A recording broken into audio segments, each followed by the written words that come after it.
થોડા કાલે વધારે પડતા ભીંજાયા અને એમાંથી બહુ ઝડપથી ઉપરવાળાએ આપણને થોડી રાહત આપી અને આપણે સૌ અહીં પ્રમાણમાં સૂકા વાતાવરણમાં ઉપસ્થિત છીએ. તો આપ સૌનું હાર્દિક સ્વાગત છે. એવું બહુ ઓછું બને કે વક્તા બાળ વાર્તાલાપમાં પણ વાર્તાલાપ આપે, યુવા વાર્તાલાપમાં પણ વાર્તાલાપ આપે અને સર્વજન વાર્તાલાપમાં પણ વાર્તાલાપ આપે. ભાઈ કર્ણ ત્રણમાં ભાઈ કર્ણ બોલું, અમારો કર્ણ બોલું, આપણો કર્ણ બોલું, જે બોલવું હોય તે આપણે તમારે જે લગાડવું હોય તે લગાડો. કારણ કે અહીં એવી એટલી બધી વ્યક્તિઓ ઉપસ્થિત છે કે જેણે એને બાળ વક્તા તરીકે બી અનુભવ્યો છે, બાળ વાચક તરીકે પણ અનુભવ્યો છે, યુવા તરીકે પણ, એની કારકિર્દીના ગ્રાફમાં પણ બધા સાક્ષી બન્યા છે. તો કર્ણ, સ્વાગત છે. એ ધોરણ 12 શેઠ આરજેજીમાંથી કર્યા પછી સીધું યુએસએમાં એસ્ટ્રોનોમીમાં બેચલર ડિગ્રી મેળવવા માટે જવું એટલે એક હિંમતભર્યું પગલું, અને પછી એમાં આટલા ઊંચાઈ પર પહોંચવું એ લાઇબ્રેરીના સ્વપ્ન દ્રષ્ટાઓએ જે સેવેલું સ્વપ્ન એને કદાચ સાર્થક કરી રહ્યું છે અને એ જ ફલશ્રુતિ છે. એવા ઘણા કર્ણ જેવા ઘણા અહીં પણ ઉપસ્થિત છે, હોલની બહાર પણ છે, જે અમારું ગર્વ છે. એ સૌને અભિનંદન, વંદન. કારણ કે આપ જે જગ્યાએ પહોંચ્યા છો એમાં ઉંમર કરતાં આપની સિદ્ધિ બહુ મહત્ત્વની છે. એને કારણે અમને ગર્વ પણ થાય. મેં કહ્યું તેમ શેઠ આરજેજેમાંથી પછી ક્યાં, તો બેચલર ડિગ્રી યુનિવર્સિટી ઓફ ઇલિયોન્સ યુએસએની વાત, એસ્ટ્રોનોમીમાં પીએચડી એ ઇન્ડિયાના યુનિવર્સિટીમાંથી એણે પીએચડી કર્યું. અને આમ સામાન્ય રીતે પીએચડી થાય એટલે આપણે આગળ ડૉક્ટર લગાડીએ.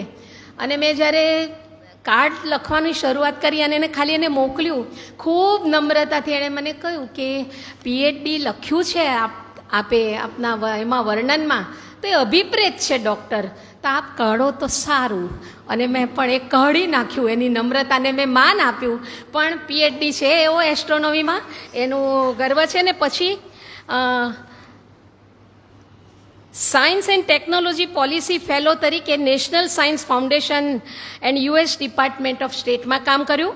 અને અત્યારે જે કામ કરે, અત્યારે જે કરંટ ટોપિક લઈને આવે છે, નીચે જ પ્રમુખશ્રી અને મંત્રીશ્રી એમની સાથે વાત કરતા હતા કે આ ફિલ્ડના અમે એકદમ ઓથેન્ટિક વક્તા અમે શોધમાં હોઈએ અને અમારા તો પેલું પતાસું આવી પડે એવી રીતનું આજનું કર્ણ અમારી વચ્ચે થોડા સમય માટે ઇન્ડિયા આવવાનું થાય અને એમાં આપણે લાભ લઈએ અને ઉપરવાળો બી આપણને સાથ આપે, એના જેવો રૂડો સમન્વય અને રૂડો એ ઘટના કઈ હોઈ શકે.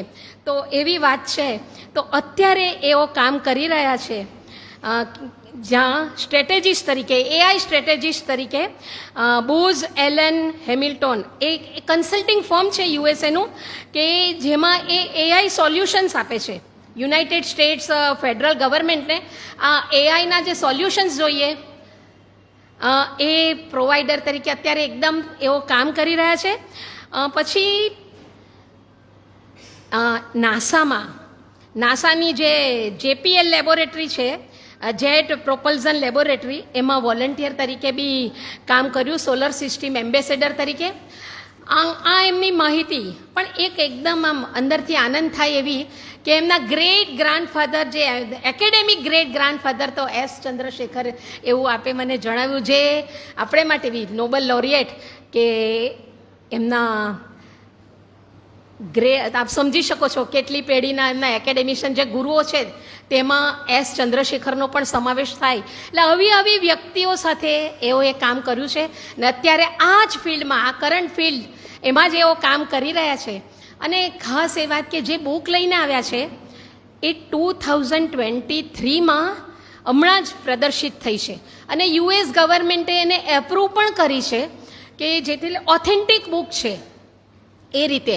અને આપણે માટે ગર્વની વાત એ છે કે એઓ આપણે માટે એક બુક લઈને આવ્યા છે કે જેમાં ઓથરે સાઇન કરીને મોકલ્યું છે અને આપણી લાઇબ્રેરી કે પુસ્તકાલયમાં એઓ જઈ રહ્યા છે તો લાઇબ્રેરીને વિશ કરીને એઓ આ બુક આપણને મોકલી છે.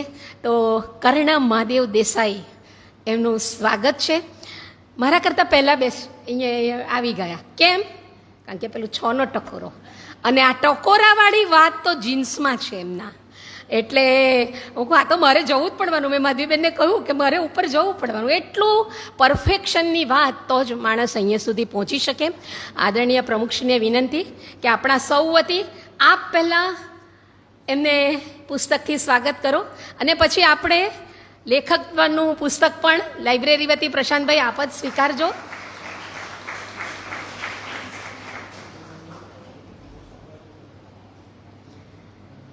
અને એઓ આપણે માટે આ પુસ્તક લઈને આવે છે. 2023 એટલે લેટેસ્ટ જ પબ્લિશ થયું છે. એટલે હા,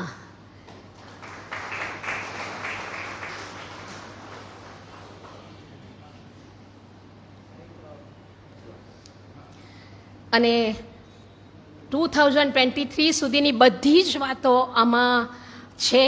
એટલે આવો ભાઈ, અને આ ખૂબ સુંદર એકદમ કરંટ વિષય પર અધિકૃત વક્તા આપણી વચ્ચે ઉપસ્થિત છે.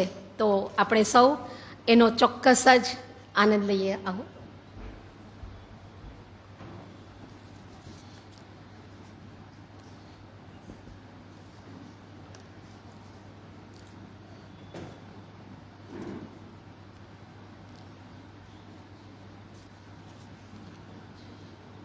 નમસ્કાર. આદરણીય પ્રશાંતભાઈ, કીર્તિદાબેન, દીપકભાઈ, માધવીબેન અને અન્ય ઉપસ્થિત સૌ વાલા બહેનો અને ભાઈઓ, કીર્તિદાબેને કહ્યું તેમ આ વિષય એકદમ અદ્ભુત અને અકલ્પનીય છે. It is fascinating. હું ઘણી વખત 10 વર્ષ પહેલાં ક્લાસમાં ભણાવતો ત્યારે વાત કરતો કે તમે 200 વર્ષ પહેલાં કોઈને પૂછો કે હું વિડીયો ચેટ કરી શકું કોઈ જોડે, તો તમને લાગે કે આને ભાઈ મગજ બરાબર નથી. 200 વર્ષ પહેલાંનો માણસ, એને કદાચ એવું શક્ય જ નહીં લાગે કે આવી ટેકનોલોજી બની શકે કે જે આજે તમે બધા વાપરી રહ્યા છો. તો આજે 10 વર્ષ પહેલાં જે અકલ્પનીય હતું એ બધું જ સાકાર થઈ રહ્યું છે દુનિયામાં. એટલા માટે વિષય એકદમ રસપ્રદ છે મને મારા પર્સનલી. અને એક બીજી વાત કે મેં 6 મહિના પહેલાંથી કીર્તિદાબેનને કહ્યું હતું કે મારી એક નમ્ર વિનંતી છે કે મારે વાર્તાલાપ આપવો છે આ તારીખે, કારણ કે બુક 2023માં પબ્લિશ થઈ અને ઉપસ્થિત થઈ 2024માં પહેલા વીકમાં. એટલે જેવી મેં વાંચી મને લાગ્યું કે આના પર આપણે વક્તવ્ય આપવું રહ્યું મજા આવશે. આપ સૌ અહીં સરસ્વતીના ઉપાસકો છો, તો મને ખાતરી છે કે તમને આ બુક વાંચજો, તમને મજા આવશે. એઆઈનો ભૂતકાળ, વર્તમાન અને ભવિષ્ય વિશેની એક this is written by computer scientist and aerospace engineer. So તમને ટેકનિકલી પણ મજા આવશે, તમને ખબર પડશે દુનિયા ક્યાં જઈ રહી છે, યુએસ કેમ આગળ છે, ક્યાં જઈ રહ્યું છે, એ બધી બાબતો તમને જાણવા મળશે. હું સીધો વિષય ઉપર આવું તો બુકમાં 21 ચેપ્ટર્સ છે અને તેમાં introduction, origin of AI, what is machine learning model. તમારામાંથી ઘણાને કદાચ ખબર હોય કે ઘણા પહેલી વખત આ વર્ડ સાંભળતા હોય. What is defence and intelligence, any applications કઈ કઈ છે, એમાં એઆઈ તમે કેવી રીતે ઇમ્પ્લિમેન્ટ કરી શકો, એ કઈ રીતે ઉપયોગ કરી શકો, અને એ બધું તમે કાર્યરત એક્ટિવ મિલિટરીમાં અને આખી ગવર્મેન્ટની બ્યુરોક્રેસીમાં કેવી રીતે કરી શકો, એના બિઝનેસ મોડેલ કેવા હોય. હવે ઘણા બધાને ક્વેશ્ચન થશે કે ભાઈ વોટ અબાઉટ એથિક્સ, તમે એને ગવર્ન કેવી રીતે કરો, આના પર તમે કાબૂ કેવી રીતે મેળવો, આનો કોઈ દુરુપયોગ કરે તો તમે કેવી રીતે જવાબ આપો. આ બધી જ બાબતોનો ઉલ્લેખ વિસ્તૃત ચર્ચા પુસ્તકમાં કરવામાં આવી છે. અને છેલ્લે ભવિષ્ય શું છે એઆઈનું. તો લેટ્સ ડિસ્કસ કે basic what is defence, intelligence and AI. Defence તમે જાણો છો, ડિફેન્સ એટલે કે રક્ષણ. જમીન, પાણી અને આકાશ 3 માધ્યમ છે, 3 ડોમેન્સ. હવે વધીને 3ના 7 થઈ ગયા છે, હું પછી પાછળથી વાત કરીશ. ઇન્ટેલિજન્સ એટલે શું? તમે સ્પાય મૂવીઝ જોતા હશો કે જેમાં બધા એજન્ટ હોય, પણ બેઝિકલી વોટ ઇઝ ઇન્ટેલિજન્સ? તો ઇન્ટેલિજન્સ એટલે માહિતી ભેગી કરવી, અલગ અલગ જગ્યાએથી પ્રાપ્ત કરવી, એનું વિશ્લેષણ કરવું, એમાંથી કોઈ નિષ્કર્ષ કાઢવો, પછી વિચારવું કે આમાંથી કેટલી ઉપયોગી છે, કેટલું સત્ય છે. હવે આ માહિતી મળી તો એના પરથી આગળ કયા પગલાં લઈ શકાય. આ માહિતી કોને કોને આપવી, કારણ કે ઘણી વખત માહિતી સેન્સિટિવ હોય, તમે બધાને આપી નહીં શકો. સો એને કમ્પાર્ટમેન્ટલાઇઝેશન કહેવામાં આવે કે કઈ માહિતી કેટલી કોને આપવી. અને પછી આ માહિતી પછી તમે ફોરકાસ્ટ શું કરી શકો કે આજે કોઈક દેશ કંઈક કરી રહ્યો છે તો 2 વર્ષ પછી શું થશે, 6 મહિના પછી શું થશે, કાલે શું થશે. That entire process is called intelligence. બીજા અમુક વર્ડ્સ કેવા કે એસ્પિયોનાજ, તમે કદાચ એસ્પિયોનાજ સાંભળ્યું હશે. આ શબ્દ સરકારના સંદર્ભમાં વાપરવામાં આવે છે કે જ્યારે તમે કોઈક વ્યક્તિ કે સંસ્થા અન્ય વ્યક્તિ કે સંસ્થાની કોન્ફિડેન્શિયલ ઇન્ફોર્મેશન જાણવા માંગે તો તેને કહેવાય કે ધીસ ઇઝ એન એસ્પિયોનાજ ઓપરેશન, કે કોવર્ટ, અપ્રગટ. ગુજરાતીમાં હવે ગૂગલનો શબ્દ જોયો તે ઇઝ કોલ્ડ અપ્રગટ, કે જે પ્રગટ નથી. અને બહુ બધા ઓપરેશન્સ કોવર્ટ ઓપરેશન હોય છે આજની દુનિયામાં કે જે લોકોને ખબર પડતા નથી. પછી 2 શબ્દ મૂળભૂત જાણવા જરૂરી છે, સર્વેલન્સ એન્ડ રિકોનેસાન્સ. સર્વેલન્સ એટલે કે એક ઉદાહરણ તમને આપું કે ઓસામા બિન લાદેન પર એક ઓપરેશન કર્યું યુએસએ, પણ કેટલા વર્ષો કે મહિનાઓ પહેલેથી એનું કોન્સ્ટન્ટ સર્વેલન્સ હતું, અલગ અલગ માધ્યમો દ્વારા, જમીન પરથી, આકાશમાંથી અને અવકાશમાંથી. તે જ રીતે રિકોનેસાન્સ એટલે કે તમે કોઈ ટાર્ગેટ પર તમારે કંઈક જાતનું ઓપરેશન કરવું હોય તો ત્યાં જઈને તમારું ડ્રોન, સેટેલાઇટ, તમારા એજન્ટ્સ જઈને ત્યાં માહિતી એના માટેની મેળવે અલગ અલગ સેન્સર્સ દ્વારા. હવે તો ઇલેક્ટ્રો ઓપ્ટિકલ સેન્સર પણ આવી ગયા છે કે તમારો ફોનને ટ્રેક કરે, ઘણી બધી જાતની માહિતીઓ ભેગી કરવી. That is રિકોનેસાન્સ. સો એમાં આ બધી ટેકનોલોજી તો ઘણી જૂની છે, પણ આમાં એઆઈ કેવી રીતે આજે ઇન્ટિગ્રેટ થઈ રહી છે એના વિશે વાત કરીએ. પહેલાં તો એઆઈ એટલે શું? It is called artificial intelligence. This is a technology that can perform task that require human intelligence. માણસ આજે જે કામ કરે છે તે શું મશીન કરી શકશે? આ વિચાર લોકોને 70 વર્ષથી આવી રહ્યો છે. એટલે હું તમને આ પુસ્તકમાં 3 યુગોની વાત કરવામાં આવી છે. સો સૌથી પહેલો યુગ એઆઈનો તમે કહો કે જેને પહેલું વેવ કહો, ઇટ ઇઝ રૂલ બેઝડ. એટલે કે સામાન્ય પ્રોગ્રામ લખો અને કમ્પ્યુટર એના પર ઓપરેટ કરે. એને એક એક્ઝામ્પલ છે કે 1967માં પુસ્તકમાં સરસ વર્ણન કરવામાં આવ્યું છે. MITના એક કમ્પ્યુટર સાયન્ટિસ્ટે એક સીધો પ્રોગ્રામ લખ્યો હતો. આ 1967ની વાત છે કે જ્યારે CPUs પણ નહીં હતા. ત્યારે એવો પ્રોગ્રામ લખવામાં આવેલો કે કોઈક માણસ માનસિક રીતે સ્વસ્થ ન હોય તો તમે એક AI થેરાપિસ્ટ જોડે કેવી રીતે વાત કરી શકો. તો તમે કહો કે ભાઈ આઈ એમ અનહેપી, તો AI થેરાપિસ્ટ તમને પૂછશે કે why are you unhappy, what is the reason, અને કહે કે it is true, I am unhappy, can you explain what made you unhappy. આ પ્રકારના એકદમ સરળ અને સિમ્પલ વાક્યો. So this was a modern chatbot 60 years ago. પછી લેખક બીજી વાત કરે છે કે એકદમ શરૂઆતમાં 1952 અને 53ની સાલમાં અમેરિકાની સેન્ટ્રલ ઇન્ટેલિજન્સ એજન્સી એટલે કે CIA એ ટ્રેક કરતું કે સોવિયત યુનિયનમાં કેટલા પુસ્તકો વર્ષમાં બને છે. તમે ઇન્ટેલિજન્સ તે જમાનામાં મેળવવાના ક્યાંથી? તો ત્યારે તમારી પાસે પુસ્તકો, સામાયિકો, ન્યૂઝપેપર્સ અને જર્નલ્સ, 3 મુખ્ય, અને એમના રેડિયો બ્રોડકાસ્ટ. સો 3 મુખ્ય માધ્યમો હતા. તો એવું કહેવામાં આવે છે પુસ્તકમાં કે 50,000 બુક વાર્ષિક પબ્લિશ થતી, અને CIAને લાગતું કે એમાંથી 10,000 બુક આપણે કોઈપણ રીતે અમેરિકા લાવવી જોઈએ. અને એમાંથી 1000 બુક એવી હતી કે જેનું એ લોકો ભાષાંતર કરતા, કારણ કે આ બધું રશિયનમાં હતું. રશિયનમાંથી અંગ્રેજીમાં એવરી યર આટલી બધી બુકોનું ભાષાંતર કરવું, that requires lot of time and effort.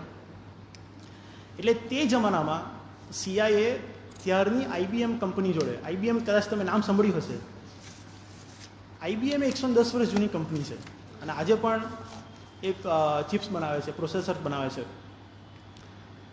તો IBMએ ત્યારે એક ડેમોન્સ્ટ્રેશન રાખેલું CIA માટે કે જેમાં 250 શબ્દોનું ટ્રાન્સલેશન એમણે 8 મિનિટમાં કરીને બતાવ્યું હતું.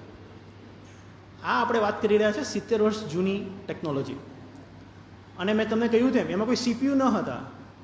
It was made up of vacuum tubes. તમે કમ્પ્યુટર ભણ્યા હો તો તમને ખ્યાલ હશે વેક્યુમ ટ્યુબ્સ એટલે કે આ રૂમ જેટલું મોટું કમ્પ્યુટર હોય અને દેટ ઇઝ ડુઈંગ ટ્રાન્સલેશન.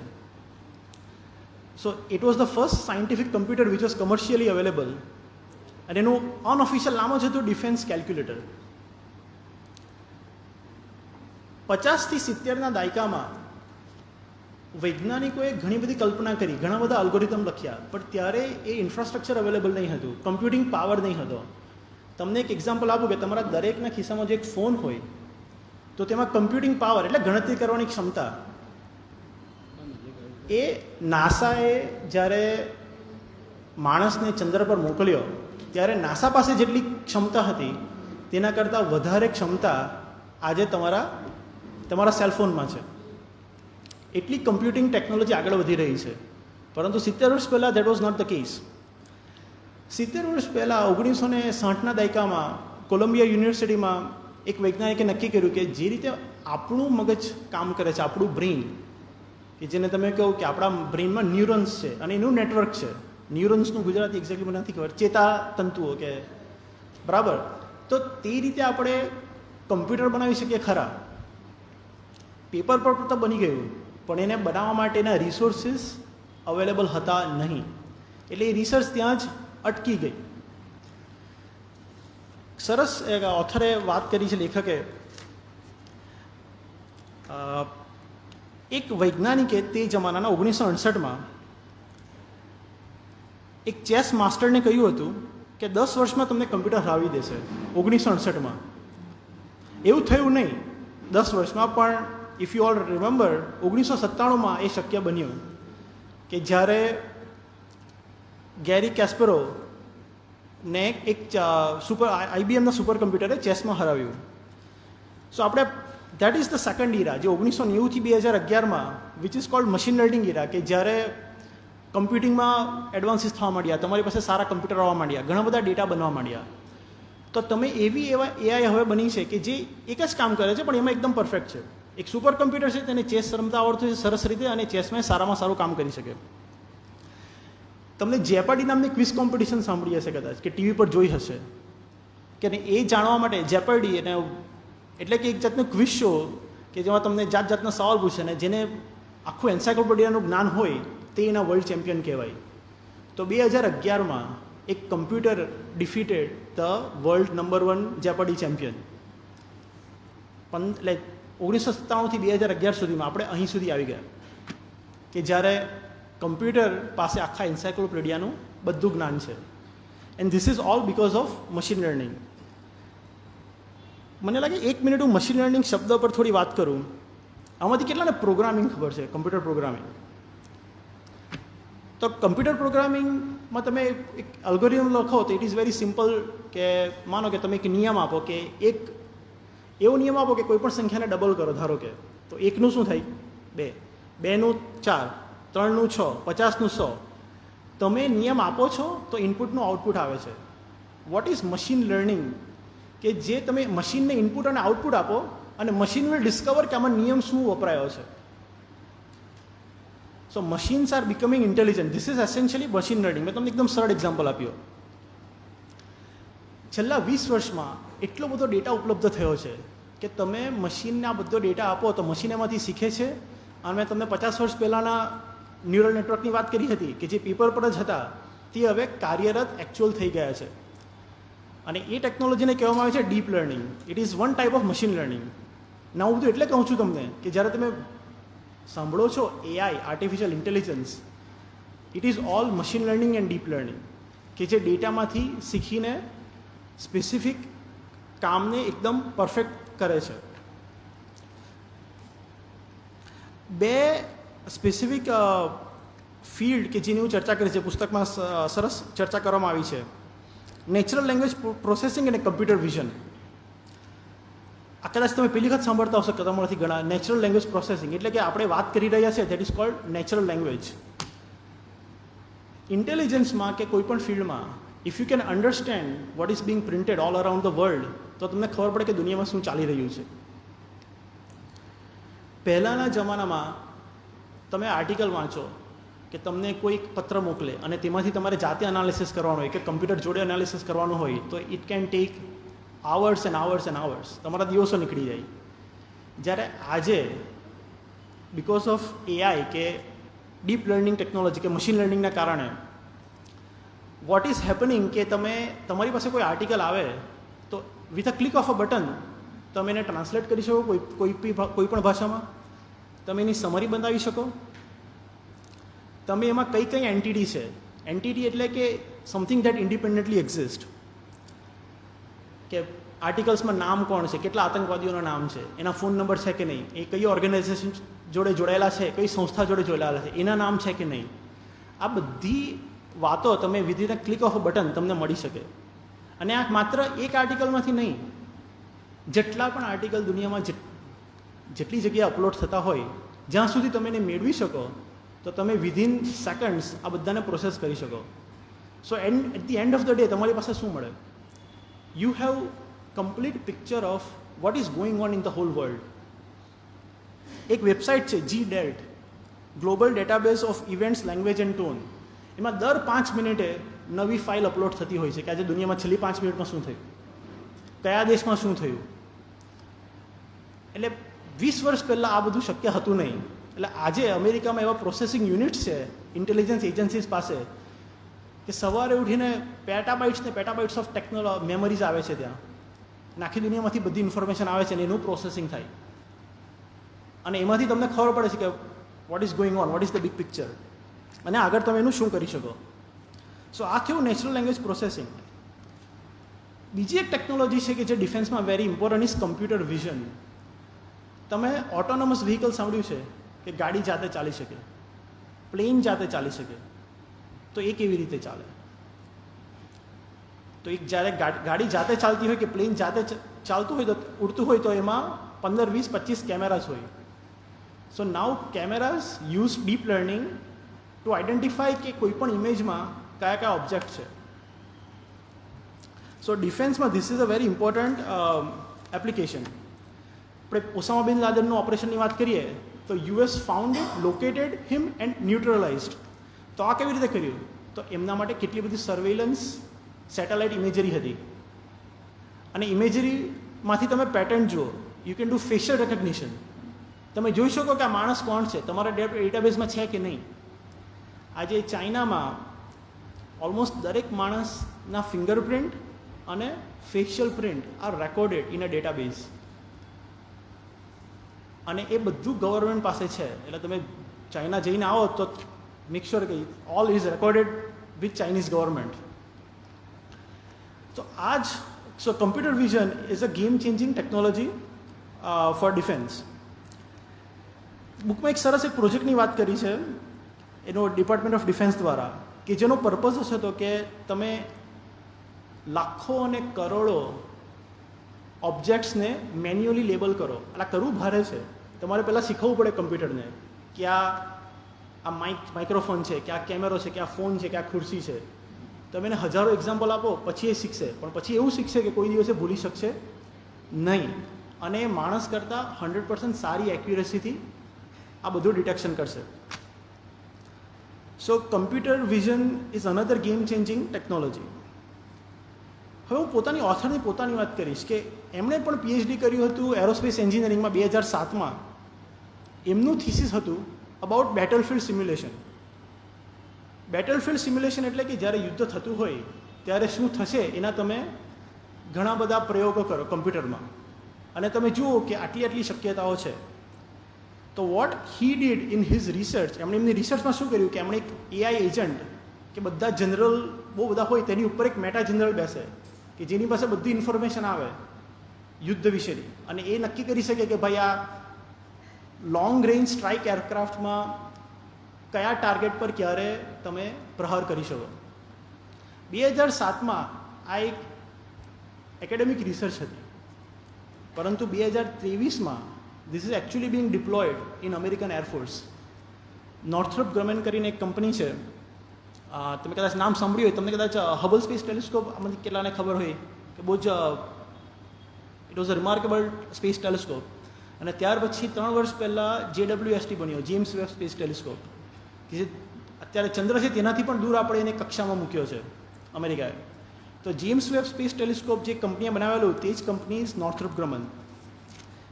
એવો અત્યારે આ ટેકનોલોજીથી મશીન લર્નિંગ વાપરીને આ પ્રકારના એરક્રાફ્ટ બનાવી રહ્યા છે કે that can do, it is a stealth bomber, એટલે કે it can avoid detection.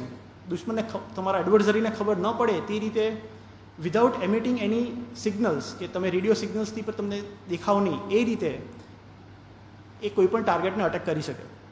This is a recent technology because of deep learning. So let's revise little bit, કે પહેલાં એકદમ સિમ્પલ ઓલ્ગોરિધમ્સ હતા, પછી એવા કમ્પ્યુટર્સ આવ્યા કે જે ચેસ માસ્ટરને હરાવી શકે, કે જેની પાસે એન્સાઇક્લોપીડિયાનું નોલેજ છે. એક કામ બહુ સરસથી કરી જાતે કમ્પ્યુટર ગાડી ચલાવી શકે. આ બધું is called artificial narrow intelligence. એ માણસને રિપ્લેસ નથી કરી શકતું, એ કોઈ એક કામ એકદમ સચોટ કરી શકે છે. હવે આપણે જે યુગમાં આવી રહ્યા છે, it is called the generative era. એટલે ભારતમાં જ્યારે તમે એઆઈ સાંભળો છો, it is not all this. અત્યાર સુધી વાત કરીએ નથી, એ તો હતું જ 20 વર્ષથી. હવે જે ચેટ જીપીટી કે તમે જે સાંભળી રહ્યા છો, that is cold generative AI. એટલે કે જે એઆઈ જનરેટ એટલે સર્જન કરી શકે છે. હવે એઆઈ સર્જનાત્મક છે, અને એના મૂળમાં છે something cold large language model. એક એવું મશીન લર્નિંગ મોડલ કે જેમાં દુનિયાની બધી જ ઇન્ફોર્મેશન છે. એટલે એને તમે એને બનાવવા માટે, એને ટ્રેન કરવા માટેનો ખર્ચો અબજો રૂપિયા થઈ શકે, કે જે ગૂગલ, માઇક્રોસોફ્ટ, ફેસબુક, એમેઝોન કે ચાઇનાની અમુક કંપનીઓ સિવાય કોઈ કરી શકવા માટે પણ સક્ષમ નથી. આપણે વાપરી શકીએ છીએ, પરંતુ એને બનાવવું એ મોટી કંપની કે મોટી ગવર્મેન્ટ સિવાય કોઈ પાસે સક્ષમ નથી. તમારામાંથી કેટલા વાપર્યું છે એકચ્યુઅલી કોઈ પણ જાતનું જનરેટિવ એઆઈ? હા, ચેટ જીપીટી, રાઈટ. એવા ઘણા બધા છે. સો 2022 ડિસેમ્બરમાં જ chat GPT was actually released. અને લેખક એક બહુ સરસ વાત કરે છે કે ટેકનોલોજી ડિફ્યુઝન એટલે કે પ્રસરણ થવું. AI is the most pervasive paradigm shift in human history. Telephone 1978માં બન્યો પહેલી વખત, અને 10 કરોડ લોકો પાસે પહોંચતા લાગ્યા 75 વર્ષ. પહેલા ટેલિફોનને 10 કરોડ લોકો પાસે પહોંચતા લાગ્યા 75 વર્ષ. WWW એટલે કે વર્લ્ડ વાઇડ વેબ એ 1990માં બન્યું, પણ એને દુનિયામાં 10 કરોડ લોકો સુધી પહોંચતા લાગ્યા 7 વર્ષ. સો 75થી 7 પર આવ્યા. હવે ઇન્સ્ટાગ્રામ, હું વાપરતો નથી, પણ મને ખબર છે ઘણા બધા યંગ લોકો આજકાલ ઇન્સ્ટાગ્રામ વાપરતા હોય છે. તો ઇન્સ્ટાગ્રામને લાગ્યા 2.5 વર્ષ. અને ચેટ જીપીટી રિલીઝ થયું ત્યારથી 10 કરોડ લોકો સુધી પહોંચતા લાગ્યા 2 મહિનાથી પણ ઓછો ટાઈમ. માત્ર 5 દિવસની અંદર ઇટ ક્રોસ્ડ 1 મિલિયન યુઝર્સ, એટલે કે 10 લાખ લોકો. ના, એકદમ ટેકનોલોજીકલ વસ્તુ છે, એટલે એટલા ટેકનિકલ લોકો પાસે પહેલાં પહોંચી ગયું. એઆઈ આજે સર્જન કરી શકે છે, એટલે તમને લાગે શાનું સર્જન કરી શકે છે? તો તમે કે પ્રશ્ન પૂછો કે ભાઈ ભારતના પ્રધાનમંત્રી કોણ છે, તો તમને કહે છે. તમે એવું પૂછો કે ઇતિહાસ વિશે કોઈ સવાલ પૂછો, એ તમને જવાબ આપશે. તમે ફિઝિક્સના સ્ટુડન્ટ છો, તમને કોઈ કન્સેપ્ટ સમજ નથી પડતી, તો તમને આખું સમજાવશે. ને એટલું બધું સમજાવશે કે તમારે એવું કહેવું પડશે કે ભાઈ એક્સપ્લેઇન મી સસિંકલી, ધીરેથી કહો. હું હંમેશા કંઈ પણ પૂછું તો એવું લખું કે ભાઈ બ્રીફલી એક્સપ્લેન, કારણ કે એટલું બધું લખે કે આપણે વાંચવામાં તકલીફ પડે. આ તો થયું ચેટ જીપીટી. પછી DALL-E નામનું એક બીજું સોફ્ટવેર છે, આ સેમ કંપનીએ બનાવ્યું છે, open AIA, that can draw images from prompt. એટલે તમારે પ્રોમ્પ્ટ લખવાનો કે વાર્તાલાપમાં વક્તવ્ય આપતા વક્તા અને ઓડિયન્સ, તો એ તમને સરસ ચિત્ર દોરીને આપશે. અને એક નહીં 4-5 આપશે, તમને જે ગમે તે. હવે તમે તમારા પણ 15-20 ફોટા મૂકો અને એઆઈને કહો કે ભાઈ generate a picture of me, તો તમારો એકદમ પ્રોફેશનલ ફોટો પણ એ તમને તૈયાર કરીને આપશે. મેં લાસ્ટ યર આવું ટ્રાય કર્યું હતું. તમે કંઈ પણ પ્રોમ્પ્ટ લખો તો તેના પરથી તમને ઇમેજ મળશે. That is a very useful feature. એક વર્ષ પહેલાં સોરા SORA એક નવી ટેકનોલોજી આવી કે તમે પ્રોમ્પ્ટ લખો તો તમને વિડીયો પણ બનાવીને આપશે. કે તમે કોઈ વાર્તા લખો તો એનો આખો વિડીયો, એમાં કેરેક્ટર પણ હોય, એમાં કલર પણ હોય, એમાં મ્યુઝિક પણ હોય, એમાં સરસ ચિત્ર હોય, બધું એવરીથિંગ ઇઝ એઆઈ જનરેટેડ. સો હવે આપણે જનરેટિવ એઆઈમાં આવી ગયા છે. આ પુસ્તકમાં શરૂઆતમાં એક બહુ સરસ કોટ છે, એ લેખકને ખૂબ સ્પર્શે છે કે AI is the future for all mankind. It comes with colossal opportunities but also threats that are difficult to predict. whoever becomes the leader in this sphere will become the ruler of the world. હું ગુજરાતીમાં બોલીશ. AI એ ભવિષ્ય છે સમગ્ર માનવજાત માટે. તે પ્રચંડ તકો સાથે આવે છે, પરંતુ ચેતવણી પણ છે જેની આગાહી કરવી મુશ્કેલ છે. જે આ ક્ષેત્રમાં નેતા બનશે તે વિશ્વનો શાસક બનશે. And this quote is none other than by Vladimir V. Putin. It is one of the two big adversary of United States. US નો એક્ઝિક્યુટિવ ઓર્ડર હતો, so this is coming from White House, October 2023 માં, કે AI can expand agencies' capacity to regulate, govern and disperse benefits, and it can cut cost and enhance security of the government systems. So AI તમારી આખા તંત્રને વધારેમાં વધારે efficient બનાવી શકે છે. મેં તમને અત્યાર સુધી કમ્પ્યુટર વિઝનની વાત કરી, નેચરલ લેંગ્વેજ પ્રોસેસિંગની વાત કરી, તો આ તો જનરેટિવ એઆઈ પહેલાંના તમને બે ઉદાહરણ આપું. રોમ્બસ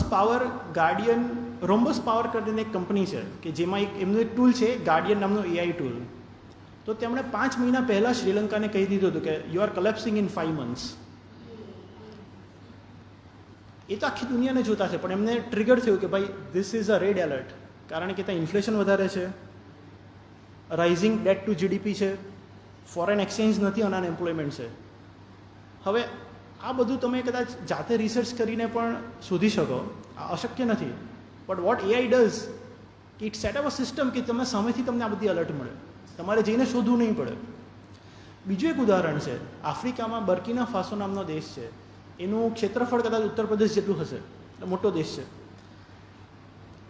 ડિસેમ્બર 2021માં આ જ કંપનીના CEO એમની જોડે વાત કરી રહ્યા હતા અને કહ્યું હતું કે તમે જો એક્શન ન લેશો તો તમારી બાજુનો માલી નામનો દેશ અને વેગનર ગ્રુપ એ તમને 8 વીકમાં ઉથલાવી પાડશે. There is going to be a coup against you. અને 6 વીકમાં એ ખરેખર થયું. That president was detained and એમની ગાદી જતી રહી. So this is the power of AI in defence and intelligence. ઘણા બધા ખૂબ પુષ્કળ બેનિફિટ્સ આમાં મેન્શન કર્યા છે, પણ અમુક વાત કરું કે પ્રેડિક્ટિવ મેન્ટેનન્સ, કે તમે પહેલેથી પ્રેડિક્ટ કરી શકો કે ભાઈ કયા પ્લેનને કઈ સબમરીનને ક્યારે કેટલું મેન્ટેનન્સ કરવાનું છે, એ બધું તમે સ્કેડ્યુલ ઓટોમેટિક એઆઈ કરી શકે. What is the optimal path, પહેલાં શું કરવું જોઈએ, પછી કંઈક શું કરવું જોઈએ, તમામ લોજિસ્ટિક્સ, સપ્લાય ચેઇન, આ બધામાં એઆઈ ખૂબ જ ઉપયોગી હોઈ શકે.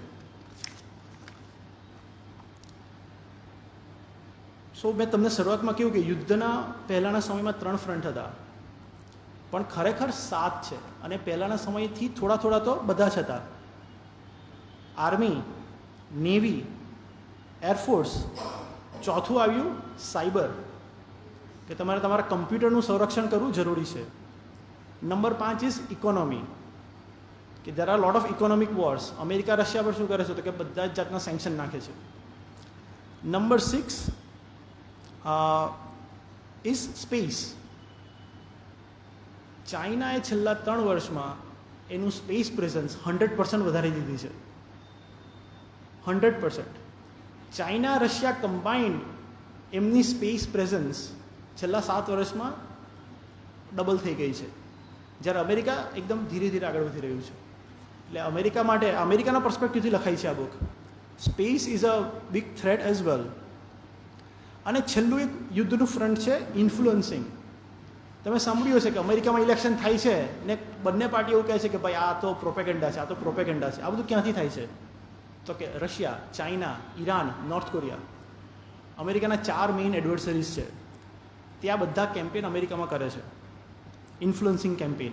અને આ દરેક ફ્રન્ટ પર they are all using AI. છેલ્લે અમુક વાતો કરીશ કે અમુક ઘટના એવી હોય છે કે જેનાથી દુનિયા બદલાઈ જાય છે. જેમ કે આપણે કહીએ કે ભારત તો કે 1947 પહેલાંનું અને પછીનું, કે 1857 પહેલાંનું અને પછીનું, કે મેજર ચેન્જીસ આવ્યા. તેવું 1957માં ઓક્ટોબર, આ વાતો હું તમને એટલે કરી રહ્યો છું કે જેથી આપણને ખબર પડે કે હાઉ યુએસમાં people think about this issues, કે આનું પ્લાનિંગ આ બધી ટેકનોલોજીનું કેવી રીતે થાય છે. તો 1957માં ઓક્ટોબર 4 એક ઘટના ઘટી. કોઈકને ખ્યાલ છે? 1957 ઓક્ટોબર 4. હા, એ તો 63માં, પણ આ તારીખે Sputnik 1 was launched. Sputnik 1 was a satellite. It was actually an rocket system હતી. એટલે સોવિયત યુનિયને અમેરિકાને બતાવી દીધું કે અમે તમને ત્યાં આવીને પણ ન્યુક્લિયર અટેક કરી શકીએ છીએ. સો this was an intercontinental ballistic missile, ICBM. લોકોને લાગે કે ભાઈ આ તો સેટેલાઇટ છે, સ્પેસમાં છે. નો, ઇટ કેન ડુ સર્વેલન્સ, એ તમને જોઈ શકશે, એ તમને ન્યુક્લિયર અટેક પણ કરી શકે. તો એના રિસ્પોન્સમાં અમેરિકા વોઝ ઇન શોક, ગહન આશ્ચર્ય જેને કહી શકાય કે હવે આપણે શું કરવું. તો એના રિસ્પોન્સમાં 2 એજન્સીઓની સ્થાપના થઈ. તેમાંથી એક તો બધાને ખબર છે, નાસા. નાસાની સ્થાપના થઈ બિકોઝ ઓફ સ્પટનિક 1. અને બીજી હતી આરપા. ઘણા ઓછા લોકોને કદાચ ખ્યાલ હોય. Yes, very good. યસ, આરપા એટલે કે હું આરપા પર થોડી વારમાં આવીશ. Advance research project agency. એનો ગોલ જ એવો હતો કે હવેથી આવા સરપ્રાઇઝ અવોઇડ કરો. દુનિયામાં નેક્સ્ટ કોઈ પણ દેશ શું કરી શકે છે તેની શોધ આપણે અત્યારથી કરવા માંડીએ. તમે બધા ઇન્ટરનેટ વાપરો છો, બરાબર? તો ઇન્ટરનેટ વોઝ એકચ્યુઅલી પહેલું વર્કિંગ નેટવર્ક કે જે ઇન્ફોર્મેશન પેકેટ સ્વિચ કરી શકે. That was cold ARPANET, advance research project agency network, કે જે અમેરિકાની 4 યુનિવર્સિટીમાં બન્યું હતું. સો 1969ની સાલમાં અમેરિકામાં પહેલું ઇન્ટરનેટ આવી ગયું હતું. અને આરપાનું મોડેલ જ એ છે કે તમે કંઈક સરસ વસ્તુ બનાવો અને પછી ઇન્ડસ્ટ્રીને આપી દો, એને આગળ લઈ જશે. Work on the next thing. પછી ARPA was renamed as DARPA, કે defence advanced research project agency. 1972માં ઇટ વોઝ રીનેમ. ને 1960 ને 70માં ફ્લાઇટ કંટ્રોલ સિસ્ટમ, કે તમે પાયલટ વગર પ્લેન કેવી રીતે ચલાવી શકો, તો તેમાં એડવાન્સીસ થયા. It is because of DARPA. DARPA started funding autonomous vehicle, કે જેની લીધે તમે આજે ટેસ્લા આવી છે. ભલે ક્રેડિટ બધી ઇન્ડસ્ટ્રીને જાય છે, પણ એનું મૂળ બીજ કેમ ફ્રોમ DARPA. તમે એલેક્સા વાપરતા હશો ઘણા બધા, કે ભાઈ પંખો ચાલુ કરો એવું કહો તો પંખો ચાલુ કરી આપે. This was a 2003 project by DARPA called personalise assistance that learns, કે તમારો એક ફ્રેન્ડ કે જે શીખી શકે તમારામાંથી, એટલે તમને અનુરૂપ તમારી બધી સેવા કરી શકે. એના પરથી એપલે સીરી બનાવ્યું.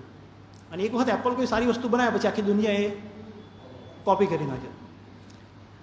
સીરી અને એલેક્સા આપણી જાણમાં તો 2011-12માં આવ્યા કે ત્યાર પછી, પણ DARPA ક્રિએટેડ ધીસ ઇન 2003. તો DARPA આજે શું કરી રહ્યું છે? સો પુસ્તકમાં બહુ આ બધી માહિતી પુસ્તકમાં છે. પુસ્તકમાં એક સરસ એર કોમ્બેટ એવોલ્યુશન પ્રોગ્રામની વાત કરી છે. Under this programme they did alpha dog fight trials. Alpha એટલે કે એક અગ્રેસિવ પર્સનાલિટી, ડોગ ફાઇટ એટલે કે કૂતરા ઝઘડે તે. પણ ડોગ ફાઇટ કોને કહેવામાં આવે? કે જ્યારે આકાશમાં 2 પ્લેન એકબીજા જોડે યુદ્ધ કરતા હોય તો it is cold air combat, કે સાદી ભાષામાં ડોગ ફાઇટ. તો DARPAએ 2020માં એક પ્રયોગ કર્યો કે એમણે 9 પાર્ટિસિપન્ટ્સને બોલાવ્યા. એમાંથી 8 હતી મોટી કોર્પોરેશન્સ કે જેમાં રિસર્ચ કરે છે, અને 9મો હતો એક એક્સપિરિયન્સ પાયલટ, કે let's simulate an air to air combat and see who wins, કોણ જીતે છે. અને એક AI was able to defeat everyone else including a pilot. તો એનો અર્થ શું થયો? કે હવે ફ્યુચરમાં એર કોમ્બેટ થશે, you don't need a person flying the plane. તમને 2019માં યાદ હશે કે ભારત પાકિસ્તાન વચ્ચે આ થયું હતું, એર ટુ એર કોમ્બેટ. તેમાં જે પ્લેન વાપર્યા હતા F-16, જે પાકિસ્તાન લઈને આવ્યું હતું ભારતમાં, તે જ પ્લેન્સનું સિમ્યુલેશન આ પ્રોજેક્ટમાં કરવામાં આવ્યું ત્યાંથી 1 વર્ષ પછી. અને એનો નિષ્કર્ષ શું હતો? તો કે this AI agent algorithm was tune four maximum અગ્રેશન, orientation for first strike without any regard for its safety. So it did first strike પોતાની સિક્યુરિટીની પરવા કર્યા વગર, and that's how it defeated everyone else. And it demonstrated perfect maneuvers. Defence અને DARPAની તો વાત કરી, પણ DARPA પછી બીજી એક એજન્સી બનાવવામાં આવી કે જેનું નામ છે IARPA, intelligence advance research project agency. કે આ એજન્સીનું કામ જ એ છે કે ઇન્ટેલિજન્સમાં what is the next in the world. અત્યારે એક મોસ્ટ રિસન્ટ આ પ્રોગ્રામ ક્લાસિફાઈડ છે, પરંતુ એની અમુક ઇન્ફોર્મેશન પુસ્તકમાં આપવામાં આવી છે.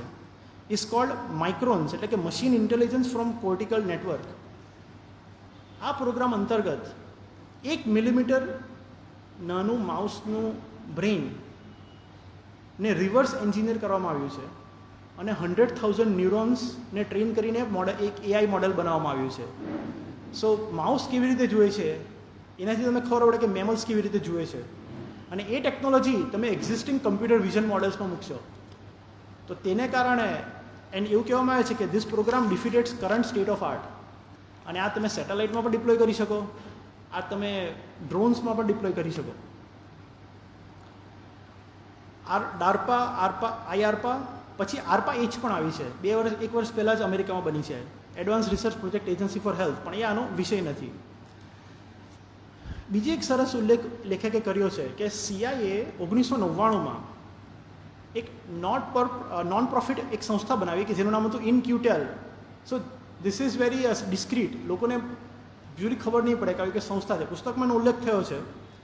અને સો CIA દ્વારા CIના સપોર્ટથી ચાલતી non profit they are supporting 15 different startups, એનું લિસ્ટ પણ પુસ્તકમાં આપવામાં આવ્યું છે કે જે આવી કરંટ એડવાન્સ ઇમર્જિંગ ટેકનોલોજીસ પર કામ કરે છે. 2 વાત હજુ મારે કરવી છે. એમાં એક તો એ કે આપણે પાછું ભૂતકાળ પર નજર નાખીએ. પહેલાં વાત કરી કે પહેલાં એકદમ સરળ રૂલ બેઝડ AI હતું, પછી બહુ બધું મશીન લર્નિંગ આવ્યું, હવે જનરેટિવ AI આવ્યું that can generate content, image, video, code, બધું જ. તમારામાંથી કોઈ એલન ટ્યુરિંગનું નામ સાંભળ્યું હોય, એક બહુ મોટા વૈજ્ઞાનિક હતા 1950ના દાયકામાં. બેઝિકલી વર્લ્ડ વોર II વખતે જર્મની 1941 સુધી ખૂબ જ આગળ હતું અને એ પોતાના કમ્યુનિકેશન એનિગ્મા નામના મશીનથી કરતા. સો Enigma use to encode communication.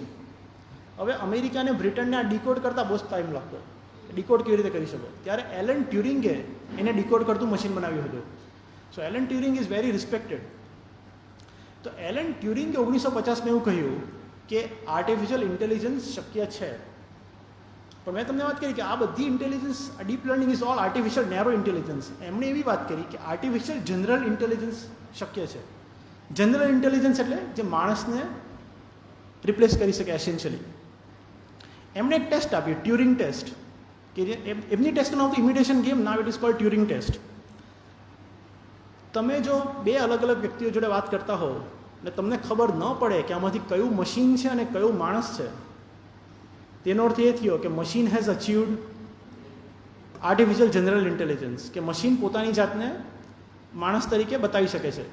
અને તમે કોઈ દિવસ ચેટિંગ કરતા હોય કોઈ પણ વેબસાઇટ પર કે ભાઈ મારે આ પ્રોબ્લેમ છે મને સોલ્વ કરો, તો એવું લખાશે કે Mohan is typing, Mike is typing.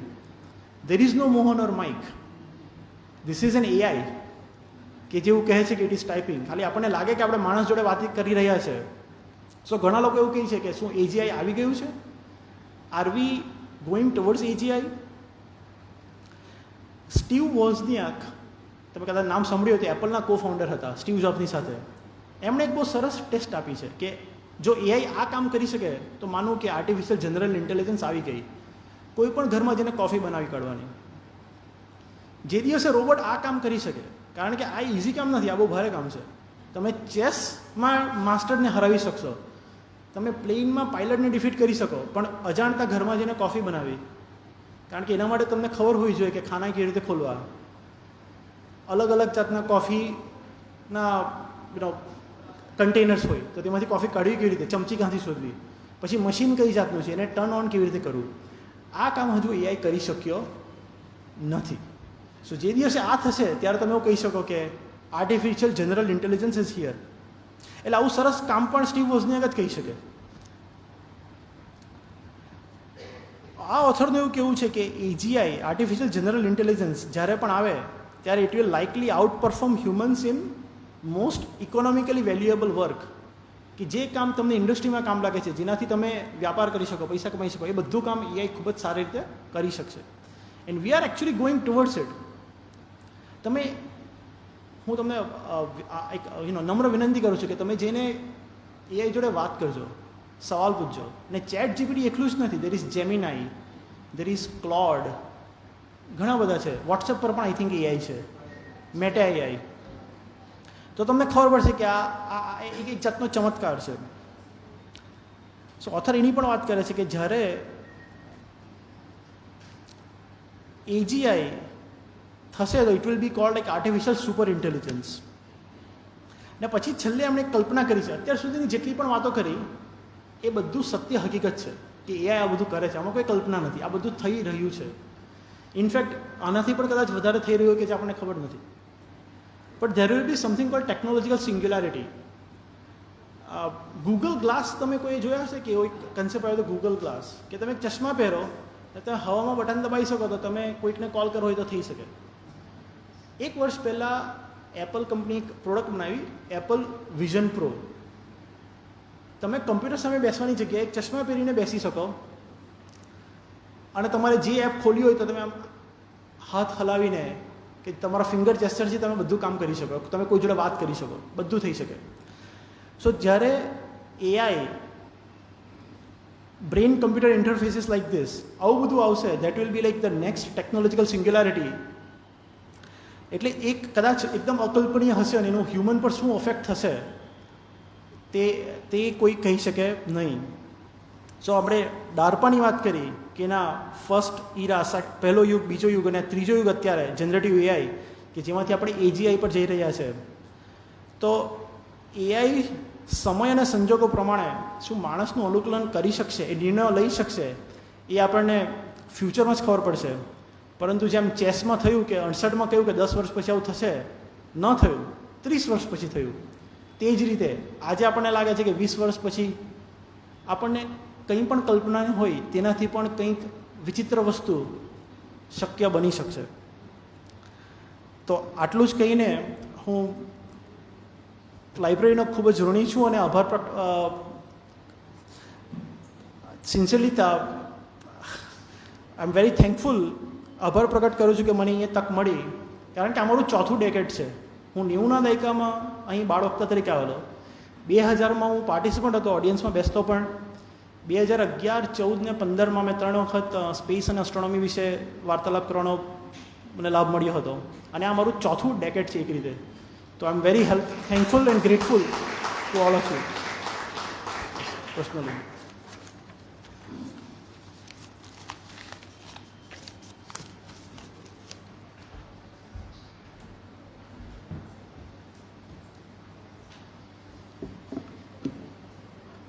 હું કોઈ પણ એક પણ વાક્ય બોલ્યા વગર બધા પ્રાઉડ નવસારીયનને કેવો રિસ્પોન્સ આપવો છે એટલું જ પૂછું છું.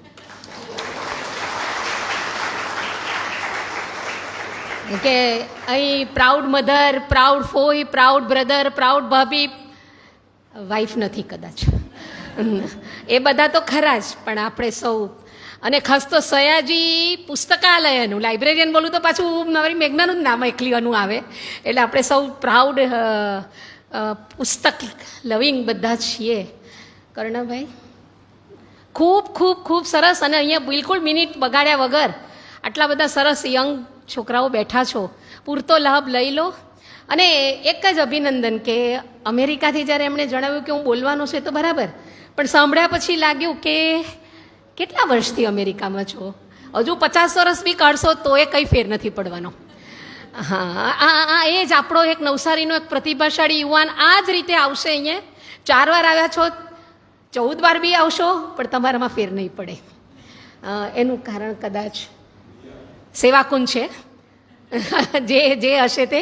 પણ ખૂબ ખૂબ આનંદ થયો. અને આપ સૌ માટે આ મંચ ખુલ્લો મૂકું છું, કારણ કે આપણી પાસે લગભગ 35 થી 40 મિનિટ છે. આટલો સરસ સબ્જેક્ટ છે, એમનો એમાં જ અનુભવ છે, ત્યાં જ એમાં કામ કરી રહ્યા છે. એટલે આ મંચ ખુલ્લો છે, પૂરતો લાભ લઈ લો. બીજા બી બધા અમારા પ્રાઉડ છોકરાઓ અહીંયા બેઠા છો, તો આપ એનો લાભ લઈ શકો છો. પછી બાકીની વાત કરીશું.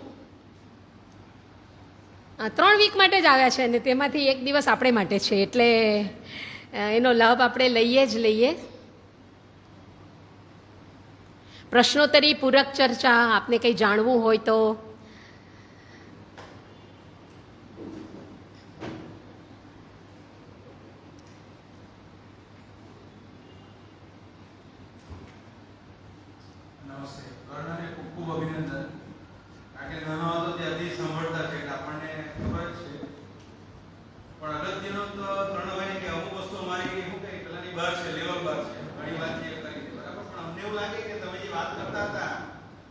તેમાંથી અત્યારે અમેરિકામાં આ બધું મને એવું લાગે કે ઇન્ડસ્ટ્રીઝ એરિયા છે, પછી જોબની જ્યાં જરૂરી છે ત્યાંથી જોબ ખેંચાય એવું નહીં લાગે તમને?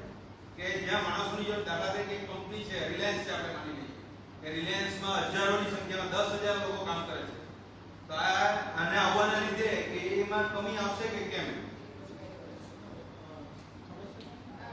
આ માઇકમાં ચાલે ને? અહીંયા આવો તો વધારે સારું. પેલું લાઈવ છે ને. નહીં, ખૂબ જ સરસ પ્રશ્ન છે અને અમેરિકામાં પણ લોકોને આની બહુ ચિંતા થાય છે. પણ આજથી 50 વર્ષ પહેલાં અમેરિકામાં બહુ બધા લોકો એક કામ કરતા કે ટેલિફોન ઓપરેટર હતા. આજે કોઈ છે ટેલિફોન ઓપરેટર?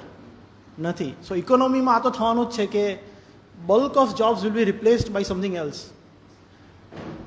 અત્યારે આ ફિલ્ડમાં તમે કોઈને પણ પૂછશો તો એવું કહેશે કે ભાઈ અમને આટલા લાખ સ્કિલ્ડ વર્કર્સ જોઈએ છે. ખૂબ જ કમી છે એક રીતે એવું કહી શકાય કે સ્કિલ્ડ આના નોલેજેબલ ડેવલપર્સની, કમ્પ્યુટર સાયન્ટિસ્ટની ખૂબ જ કમી છે. એટલે અત્યારે એક જાતની હરણફાળ ભરાઈ છે અમેરિકામાં કે બહુ બધા લોકો એઆઈ શીખવા માંડ્યા છે.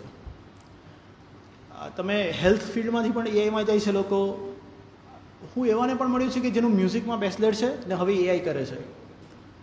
12મા પછી ભણ્યા નથી પણ એઆઈ કરે છે. બેઝિકલી એઆઈમાં તમને જોબ જોઈતી હોય કે તમારે એમાં કરિયર બનાવવું હોય તો એવરીવન ઇઝ વેલકમ. કોઈ પણ ઉંમર હોય, તમે 12 વર્ષનો છોકરો પણ કામ કરી શકે છે અને પૈસા કમાઈ શકે છે. 12 વર્ષ તમારી ઉંમર કે 70-80 વર્ષ હોય, તમે શીખી શકો છો. ને સ્પેસિફિક તમારો ક્વેશ્ચન કે જોબ રિપ્લેસ થશે, પણ આ બધું આટલી બધી ટેકનોલોજી ચલાવવા માટે પણ તમને ઘણા બધા લોકો જોઈએ. પણ economy will do its own course. આમાં તો એવું છે. હાજી.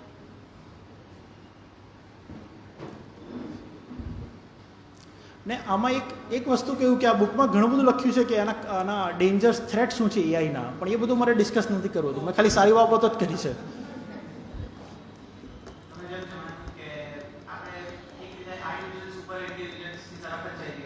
હાજી.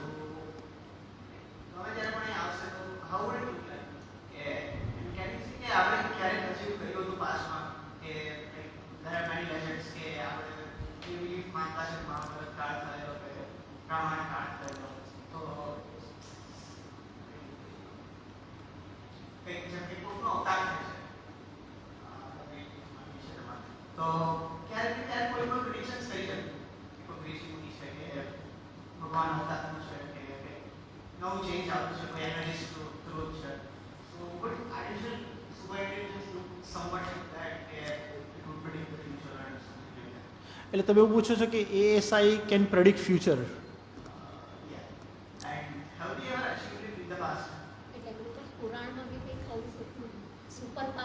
શું આ તમે જે સવાલ પૂછ્યો છે ને, તો મને એક વખત એક સંત એવું કહ્યું હતું આ નવસારીમાં જ એક મંદિરમાં કે મને પૂછતા કે તું શું કામ કરે છે ભાઈ? હું કહું આવું બધું કરું છું. એનો બહુ સરસ જવાબ આપ્યો કે તમે બધું બાહ્ય શોધખોળ કરો છો, આપણી સંસ્કૃતિ અંદર જુએ છે. સો આ બંને અપોઝિટ વિષય છે. તમે જો કહો છો એટલે તમે જો સ્પિરિચ્યુઅલ બનો, તમે તમારી એટલે મેં અનુભવ નથી થયો પણ તમે તમારી અંદર દર્શન કરશો તો તમે બધું સમજ પડી જશે. સાયન્સ, યુનિવર્સની શોધખોળ કરવી કે બિગ બેંગની રિસર્ચ કરવી કે એઆઈની રિસર્ચ કરવી, એ એક રીતે જો તો બધું બાહ્ય શોધખોળ છે. તમે કેટલા દૂર સુધી જઈ શકો, તમે બ્રહ્માંડ ચાલુ થયું ત્યાં સુધીની શોધ કરી શકો કે નહીં. પણ તમે જે સવાલ પૂછો છો એ તમે એના માટે તમારે યોગ તરફ જવું પડશે. તમે તમારી જાતને ઓળખો તો તમને આઈ થિંક એ ઓલરેડી આપણા શાસ્ત્રોમાં એનો જવાબ છે જ. જ્યારે બાહ્ય શોધખોળ કરી રહ્યું છે. બીજી એક વાત તમે પ્રેડિક્શન વિશે કહું કે મને ઘણી બધી વાતો કરવાનો એનો સમયના અભાવે નહીં કરી શકાય, પણ બિલ ગેટ્સે 1995માં અને 1999માં ઘણા બધા પ્રેડિક્શન કર્યા હતા કે ત્યારે કોઈને લાગે કે આ બધું શક્ય નથી. એમણે કહ્યું હતું કે 21મી સદીમાં શરૂઆતમાં જ લોકોની પાસે ફોન હશે, જેમાં કેલેન્ડર હશે, જેમાં એ લોકોને મેસેજ કરશે, એ ફ્લાઇટ બુક કરી શકશે, એ ટીવીની જગ્યાએ એ ફોનમાં વિડીયો જોશે, સ્ટ્રીમિંગ સર્વિસીસ આવશે, કેબલ જતું રહેશે. તમે ગૂગલ કરી જોજો, હવે એના 25 વીક પ્રેડિક્શન્સ છે અને તે લગભગ બધા જ સાચા પડ્યા છે.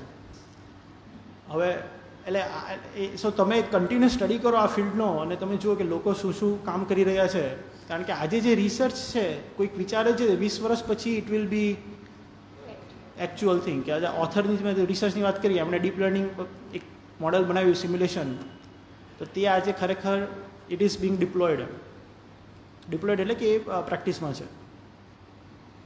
Thank you.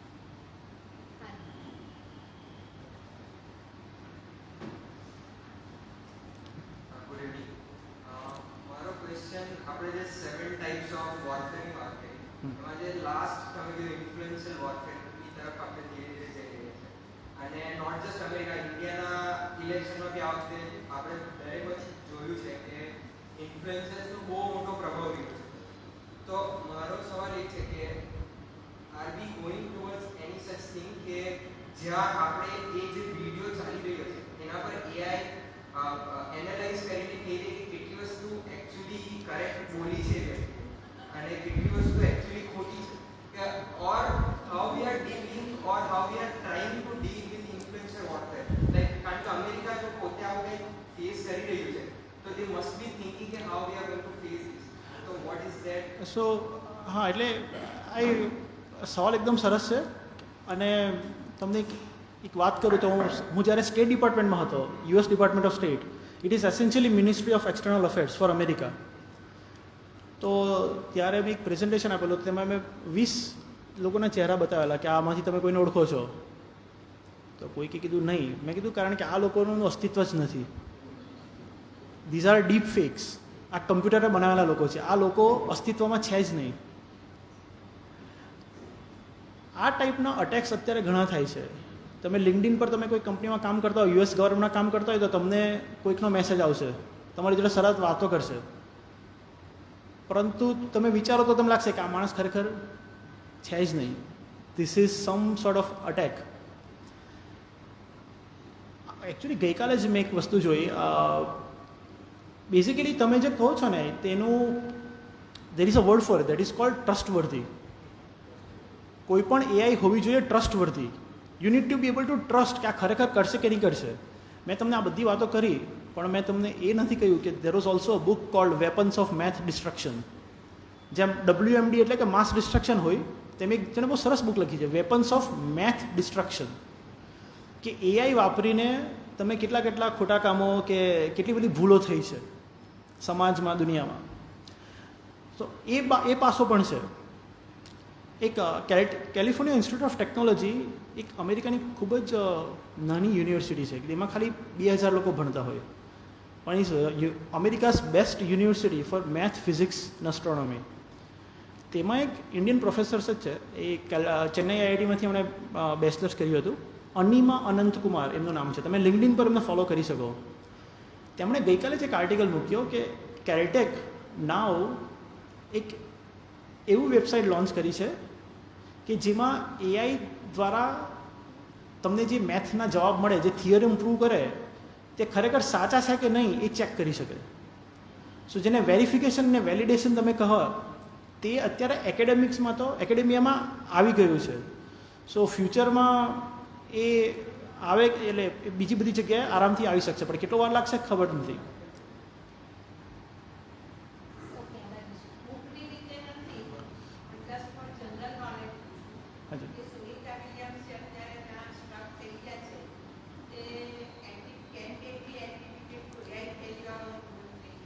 એ મને ખ્યાલ નથી સ્ટક થઈ ગયા છે, તે તો પહેલી વખત સાંભળ્યું છે હું. પરંતુ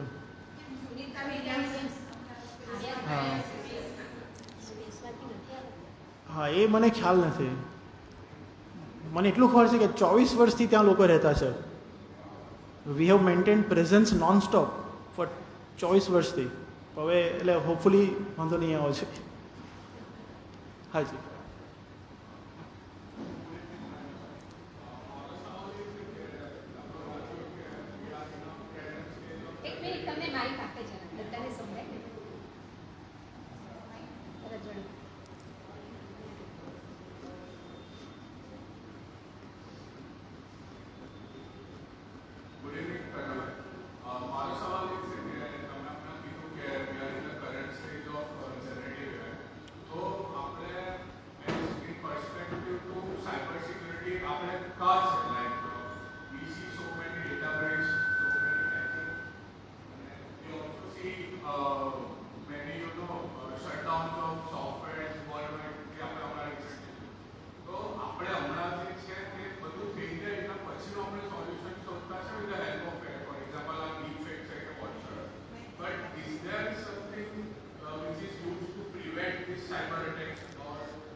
યસ, સો એઆઈનો એક ઉપયોગ થઈ રહ્યો છે અત્યારે અંડર ડેવલપમેન્ટ, કે તમે પહેલેથી આઈડેન્ટિફાઈ કરી શકો. ને ડીપ ફેકની વાત કરી તો એની સામે એડવર્સરિયલ એઆઈ એ આખું એક ફિલ્ડ છે જ આજે અમેરિકા, બહુ મોટું ફિલ્ડ છે, કે એની સામે તમે ડિફેન્ડ કેવી રીતે કરી શકો. સો ઇટ ઇઝ એ એક્ટિવ એક રિસર્ચનો વિષય છે. ડેટા માત્ર, હું ઘણી વખત એવું કહે કે તમને કોઈ હેક કરે, કોઈ તમારું અકાઉન્ટ, એટલે કે ઘરમાં ચોરી થઈ, બરાબર, પરંતુ જ્યારે તમે કોઈક જોડે વાત કરતા હો તો તે ઇન્ટરસેપ્ટ થાય, તમારું સેટેલાઇટમાંથી ડેટા આવતો હોય એ પણ ઇન્ટરસેપ્ટ થઈ શકે છે. અને એનું આજે કોઈ જ એનો હજુ સુધી કોઈ ઉપાય નથી. તમે એને એન્ક્રિપ્ટ કરી શકો, તમે ડિકોય કરી શકો, તમે સામેવાળાને, તમારા એડવર્સરીને છેતરી શકો. બે જ કામ અત્યારે તો લોકો કરે છે, કે ડિનાયલ એન્ડ ડિસેપ્શન એફર્ટ્સ હોય છે. કે તમે ઘણી બધી જગ્યાએ તમે જોજો કે ભારતમાં બધા, કોઈ પણ દેશ, બહુ બધા સરસ પ્લેન મૂકેલા હોય કે આ બધા ડિફેન્સ પ્લેન છે ને અહીંયા બહુ બધું કામ ચાલી રહ્યું છે, પણ ખરેખર એવું કંઈ હોતું નથી. It is just to misguide the adversary. તો એ પ્રકારનું ઘણી એફર્ટો અત્યારે વાપરવામાં આવે છે. It is still an active area of research. Main problem એ છે આમાં કે તમે લેબોરેટરી બાયોલોજી બનાવો તો તમે તમારા ઘરમાં બનાવી શકો, કે તમારા પોતાના દેશમાં બનાવી શકો. જ્યારે સ્પેસ અને આકાશ છે, it is a lab that we all share. આમાં તમે કંઈ પણ વસ્તુ છુપી રાખી શકો જ નહીં. મારો એન્ક્રિપ્શનના રિલેટેડ એક સવાલ છે કે તમે કહ્યું કે હમણાં બધું એન્ક્રિપ્ટેડ છે, તો ઇઝ ઇટ પોસિબલ કે આપણે સ્ટેગનોગ્રાફી અને ક્રિપ્ટોગ્રાફી યુઝ કરીને મલ્ટીલેયર એન્ક્રિપ્શનને ડેવલપ કરી શકીએ અને એમાં થઈ શકે. Cyber AI is, but this is a very novel field, હજુ ડેવલપ થઈ રહ્યું છે. ક્વોન્ટમ કમ્પ્યુટિંગ મગજમાં વિચાર આવે છે, ક્વોન્ટમ કમ્પ્યુટિંગ જે દિવસે.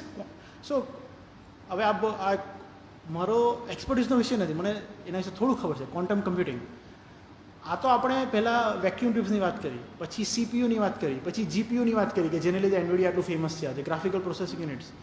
નેક્સ્ટ છે quantum computers. Quantum computers will be able to decipher things in seconds. એટલે આજે જે પણ એન્ક્રિપ્શન દુનિયામાં છે, quantum computers will be able to decipher that in matter of seconds. ને તમને લાગશે કે ક્વોન્ટમ કમ્પ્યુટિંગ કમર્શિયલી અવેલેબલ નથી, પરંતુ ઓનલાઈન તમે વાપરી શકો છો. એમાં 0 અને 1 નહીં, પણ તો ક્યુબિટ હોય છે, પણ એ ખૂબ જ એક્સ્ટ્રીમલી એક્સપેન્સિવ. પણ જ્યારે ક્વોન્ટમ કમ્પ્યુટર બનશે, it will change cyber security, AI forever. So તમને ઇન્ટરેસ્ટ હોય તો તમે પ્લીઝ આ ગૂગલ કરજો, quantum computing. It is based on all probabilities. Yes.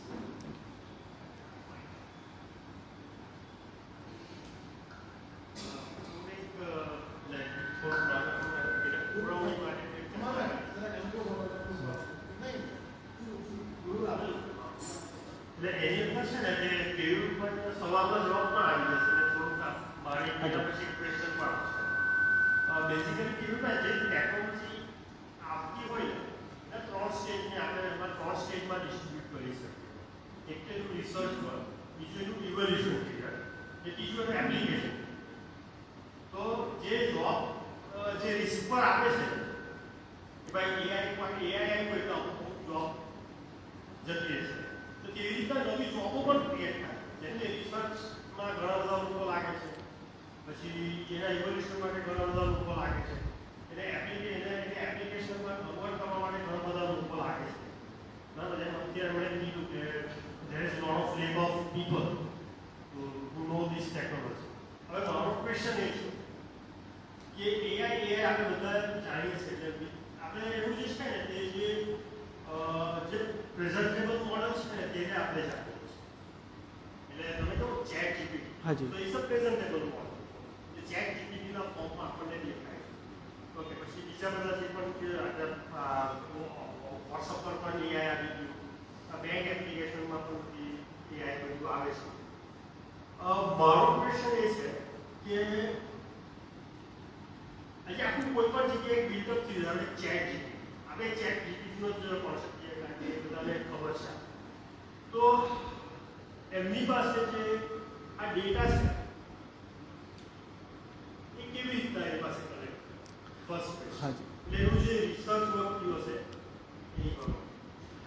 So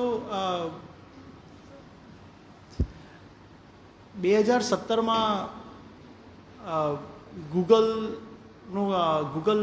brain કે એક નામ ભૂલી ગયો છું પણ એની જે એઆઈનું જે એમનો જે આર્મ છે તેમણે એક સરસ પેપર બહાર પાડ્યું હતું કે attention is all you need. Attention is all you need.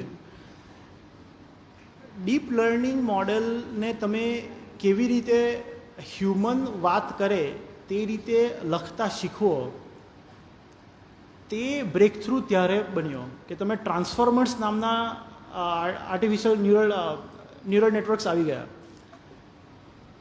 So chat GPT શું છે? તો મેં તમને વાત કરી large language model. So what is a large language model essentially? તો તમે કહેશો કે ભાઈ આ તો 4 બિલિયન પેરામીટર મોડેલ છે, આ તો 500 બિલિયન પેરામીટર મોડેલ છે. શરૂઆતથી શરૂ કરીએ તો આખા ઇન્ટરનેટનું જેટલું પણ નોલેજ છે એ બધું તમે એક મશીન લર્નિંગ મોડેલને શીખવ્યું, યુ ટ્રેન, ને પછી તમે એને પ્રેક્ટિસ કરાવી કે ભાઈ કોઈ આ સવાલ પૂછે તો આવો જવાબ આપવાનો, આ સવાલ પૂછે તો આ જવાબ આપવાનો. It has scene millions and billions of examples. ને એને ટ્રેન કરવા માટે તમને ગજબનો કમ્પ્યુટિંગ પાવર જોઈએ.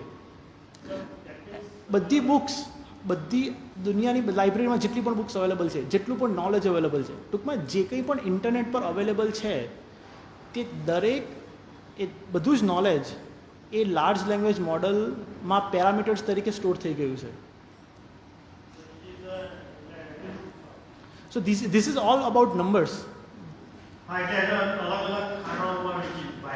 It is simple yet complicated. It is simple yet complicated. હું તમને ઘણી વખત કહું કે તમારામાંથી લિનિયર ફંક્શન કોને? લિનિયર ફંક્શનનું ગુજરાતી મને કોઈ કહી તો સારું પ્લીઝ, હું ભૂલી ગયો છું. સુરેખ સમીકરણ, બરાબર.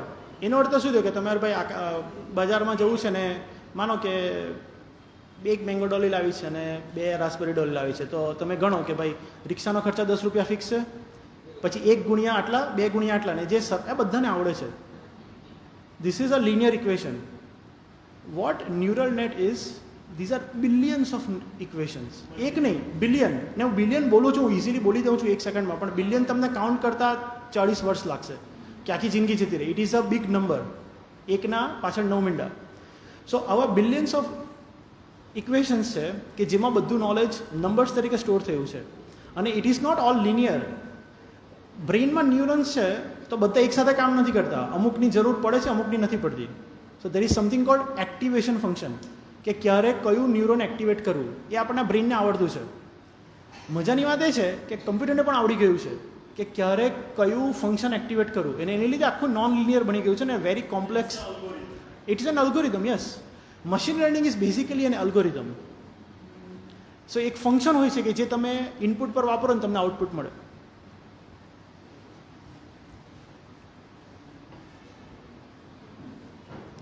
આ ખૂબ જ ટેકનિકલ છે. ભાઈ, આ બુક જે છે તે લખાયેલી છે યુએસના ડિસિઝન મેકર્સ માટે, કે તમે ગવર્મેન્ટમાં કામ કરતા હોવ તો તમારે જાણવું છે કે આ ટેકનોલોજી શું છે, તમે કેવી રીતે તમારા ડિપાર્ટમેન્ટમાં લાવી શકો.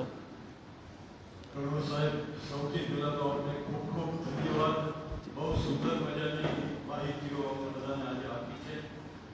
સાયન્સમાં લેટેસ્ટ ટેકનોલોજીની વાત આપણે કરી, પણ સૌથી મોટી વાત જે ઇન્ટેલિજન્સ છે ની વાત છે, આર્ટિફિશિયલ ઇન્ટેલિજન્સ છે. તો મને લાગે છે કે માનવનું મૂલ્યાંકન આજે આપણે કોમ્પ્યુટર દ્વારા જે પ્રોગ્રામિંગ ફિટ કરીએ છીએ. ગઈકાલે મારે પણ એક મિત્રનો ટેસ્લા ગાડીનો પેલો મને વિડીયો મોકલેલો કે મારી ગાડી ત્યાં પાર્ક કરેલી છે, હવે મારી ગાડી થોડી વારમાં મારી પાસે આવે છે, બાજુમાં ગેરેજ છે, ત્યાં મારી ગાડી જાય છે, ઓટોમેટિકલી વોશિંગ થઈને મારી પાસે આવી જાય છે. ટેસ્લાની મને વાત કરી. તો એ પ્રોગ્રામિંગ જે ફિટ થયેલા એ આપણને જાણો, પણ આર્ટિફિશિયલી એજન્સી દ્વારા એવું થાય કે આપણે જે ખબર નથી એવી માહિતીઓ એમાંથી એમ મળે અને માનવ જાત માટે નુકસાન કરે એવી પ્રવૃત્તિઓ થાય કરી આ મારું પ્રશ્ન છે. હા, પુષ્કળ એવું થઈ રહ્યું છે ઓલરેડી. યસ, એ બધું લાગે કે આપણું અસ્તિત્વ છે, કે આપણા અસ્તિત્વની કોઈ કિંમત એમાં રહેશે નહીં એવું મને લાગે છે. સો અમે મારા ભાઈ જોડે અમે વાત કરતા હતા કે સો એઆઈ છે શું essentially. So basically it's like a calculator. તમે બે એક સરખા વ્યક્તિઓ હોય, સરખા સ્ટુડન્ટ્સ હોય, એકની પાસે કેલ્ક્યુલેટર હોય ને એકની પાસે નહીં હોય, તો એક્ઝામમાં કોના માર્ક વધારે આવે? જેની પાસે કેલ્ક્યુલેટર છે. એઆઈ એકચ્યુઅલી મને થેન્ક યુ, તમે મને પાછું આ સવાલ પૂછ્યો તો મને યાદ આવ્યો. પેલું તમે જોબવાળો ક્વેશ્ચન પૂછેલો ને, તો તમારી જોબ એઆઈ નથી લેવાનો, પણ તમે જો એઆઈ ન વાપરશો તો જે એઆઈ વાપરતો છે એ તમારી જોબ ચોક્કસ લઈ લેશે. કારણ કે તમે આમાં સબ્જેક્ટ નથી, પરંતુ તમે એક્સરેઝ જે જુઓ છો ને, રેડિયોલોજિસ્ટ, આ એકની ઘણી બધી જગ્યાએથી મેં વાંચ્યું છે કે કોઈ પણ એક દુનિયાના રેડિયોલોજિસ્ટ કરતાં એઆઈ ઇઝ 100% મોર એક્યુરેટ. હવે એને બીજું બધું નહીં ખબર હશે, પણ કારણ કે એણે કરોડો એક્સરે જોયા છે. એક માણસ 50 વર્ષથી પ્રેક્ટિસ કરતા હોય કેટલા એક્સરે જોઈ શકે, જ્યારે એઆઈએ જેટલા પણ એક્સરે શક્ય હોય બધા જોયા છે. So it is going to be more accurate. એટલે જે ડૉક્ટર પાસે એઆઈ હશે તે ડૉક્ટર આગળ વધશે, જે ટીચર પાસે એઆઈ હશે તે ટીચર આગળ વધશે. યસ.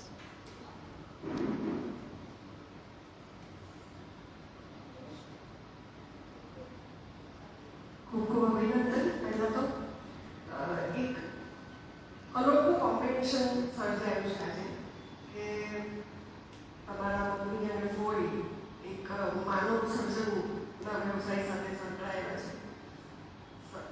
સજીવું એને જીવન કહેવાય.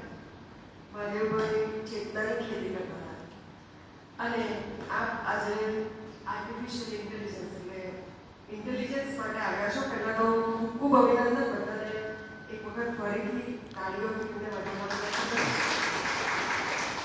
એક તાજગીસભર વક્તવ્ય માણવા મળ્યું એ બદલ આભાર. પ્રશ્ન મારો એ છે કે આ જે આર્ટિફિશિયલ ઇન્ટેલિજન્સ છે એમાં આટલી બધી માહિતીઓ છે એટલે એ પરફેક્ટ હોવાનું અને માણસની જે સર્જન શક્તિ છે એ ક્યાંક ને ક્યાંક થોડી અપૂર્ણ હોવાની.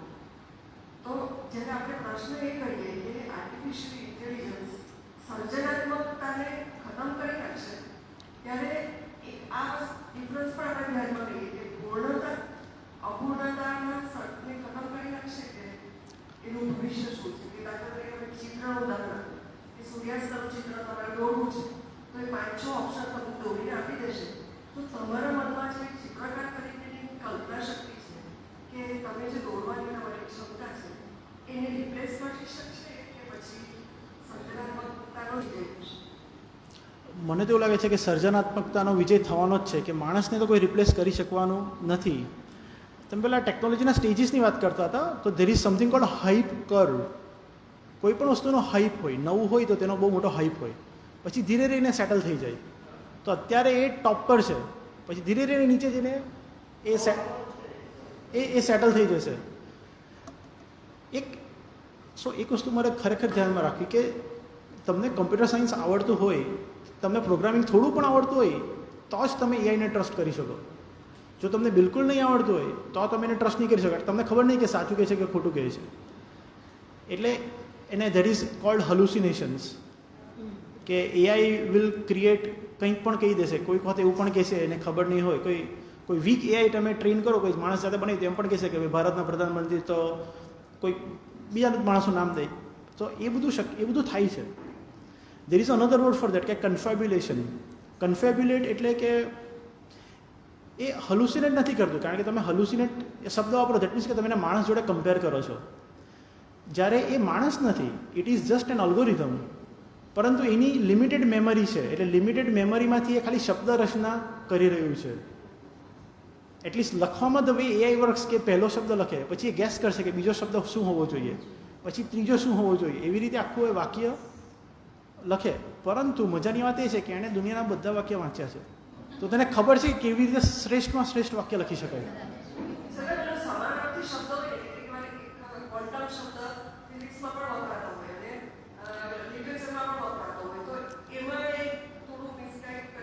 નહીં. સો ધેર ઇઝ એકચ્યુઅલી અમે આ પ્રેઝન્ટેશનમાં ઘણી વખત વાપરીએ કે this is called self attention. તો અમે I have no interest in learning about interest rates. I have no interest, કે મને કોઈ ઇન્ટરેસ્ટ નથી to learn about interest rates. તો એઆઈને ખબર છે કે પહેલું ઇન્ટરેસ્ટ છે કે મને રસ નથી, બીજું ઇન્ટરેસ્ટ છે કે બેંકનો ઇન્ટરેસ્ટ રેટ.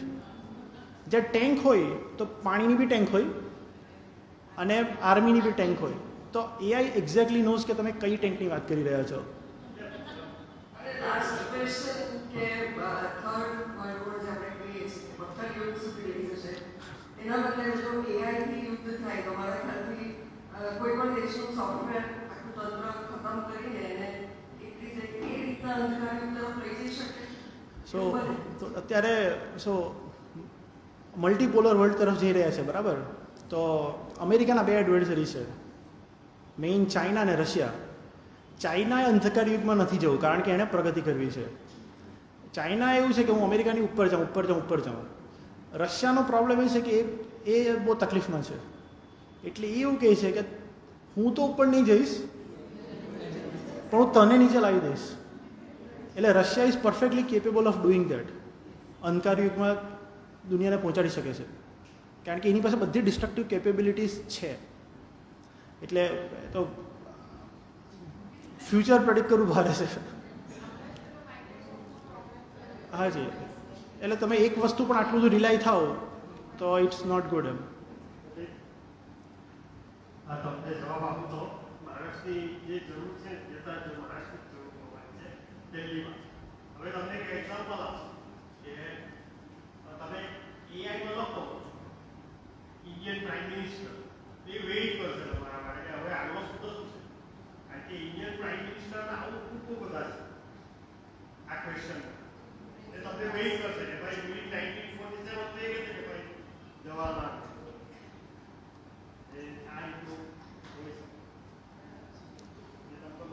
જરૂર પડશે જ એને બી આપવા માટે તો માણસ જ જોઈએ. કોઈ છે ને ક્વેશ્ચન છે પાછળ કોઈને? તમે જો પેઇન્ટિંગ માટે બધામાં વાત કરો છો તો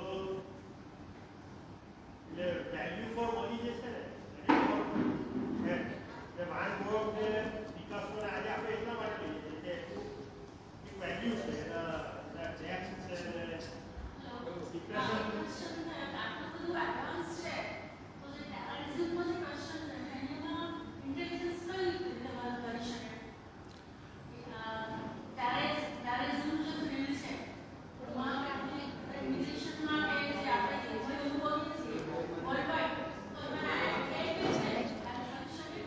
હવે ટેરરિઝમમાં એવું છે કે તમે જો જે આર્ટિકલ્સ તમે વાંચો તો બધાને બધું ખબર જ છે જે થઈ રહ્યું છે તે. એટલે જેણે રોકવું હોય તે કાલે રોકી શકે, રોકવું હોય તો. એટલે આમાં કંઈક એવું નથી કે લોકોને અટકાવી નથી શકતા, લોકોને થવા દે છે. Terrorism it's a solve problem, પણ લોકો જસ્ટ ને થવા દે છે. અત્યારે તમે અમેરિકા ને તાલિબાન ફ્રેન્ડ્સ થઈ ગયા છે, સો હવે એટલે આખો અલગ વિષય થઈ જાય છે. પણ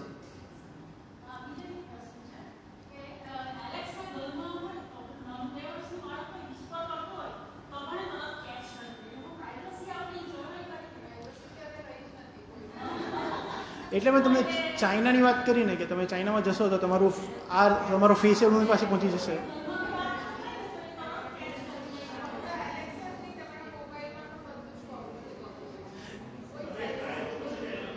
એટલે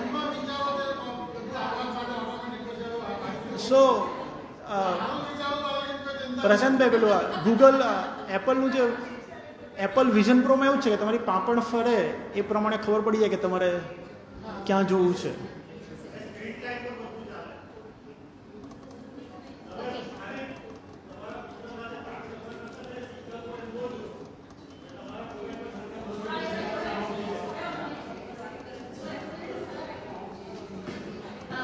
આગળ ટાઈટ આપશો, પેલા યંગ છોકરાને જરાક આ પેલા યુવાને આપો.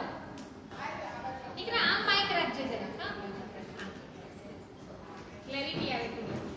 Actually, કે there were two chatbots કે AI robots કરવામાં આવ્યા અને એને simulated environment માં રાખવામાં આવ્યા and they were allowed to learn from each other. Yes. Eventually, from learning from some simple things, they went to colonizing the world and it was shut down. So, what currently is holding AI back? કે એની પાસે આટલો બધો data છે, create કરી શકાય એના creative skills છે અને ઇટ પ્રોબેબલી હેઝ ઇન્ફોર્મેશન કે આપણે એને કેમ ક્લિયર કરતા છે what are the fierce humanity has from AI so what exactly is holding it back holding back શું? તમારો પ્રશ્ન શું છે એક્ઝેક્ટલી? એ આગળ કે પછી જો AI બોટ હોય તો એ વધારે સાતો કે પ્રોમ્પ્ટ આપશું તો એના પ્રમાણે હાજી રિઝલ્ટ આપશે કે કેટલા આઉટપુટ આપશે કે આપણે જે પ્રોમ્પ્ટ કર્યું છે તેના પ્રમાણે કામ કરશે what exactly is holding it back એ પછી આગળ નથી વધતું ને તમે એવું કેમ માનો છો કે આગળ નથી વધી રહ્યું? એટલે મને જાણવું છે કે તમને એવું લાગે છે કે આગળ નથી વધી રહ્યું? એનું જે પ્રોમ્પ્ટ પ્રમાણે જે રિઝલ્ટ આપે એટલે સુધી અટકી છે પણ એ જ્યારે પોતાની જાતે ડેવલપ કરીને સી એક વસ્તુ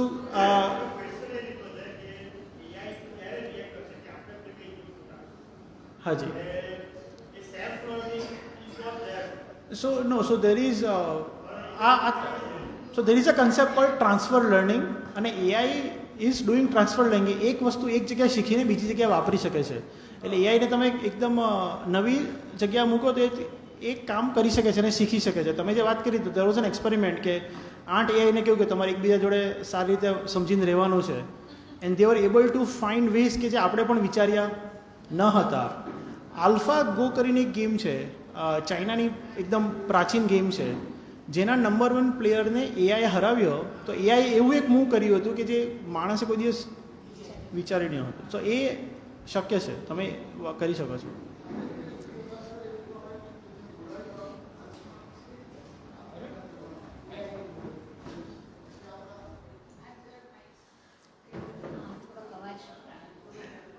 પૂજ્ય મોરારી બાપુની ફ્રાન્સમાં રામકથા થવાની એઆઈની મદદથી પછી બધે પ્રસારણ ઇંગ્લિશમાં થવાનું. એટલે ટ્રાન્સલેટ ઓટોમેટિક ટ્રાન્સલેટ એ તો તમારે યુટ્યુબમાં પણ છે ને, તમે કોઈ પણ ભાષામાં ટ્રાન્સલેટ કરી શકો છો. એ તો એ ટેકનોલોજી છે. હા જી, યસ યસ યસ.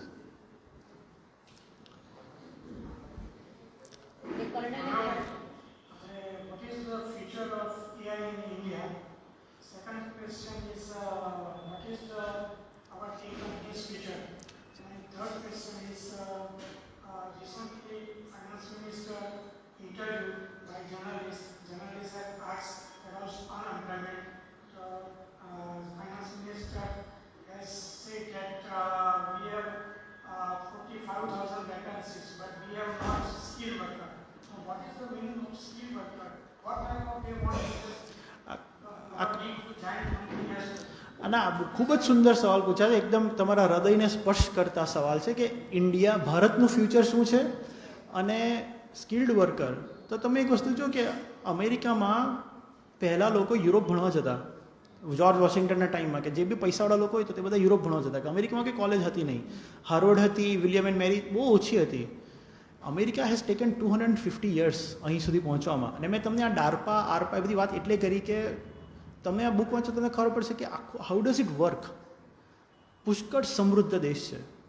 એનું બજેટ, અમારી સ્કૂલ સિસ્ટમનું બજેટ $3.5 બિલિયન હોય છે 200 સ્કૂલ ચલાવવાનો. એટલે વિચાર કરો કે કેટલા પૈસા નાખે છે લોકો.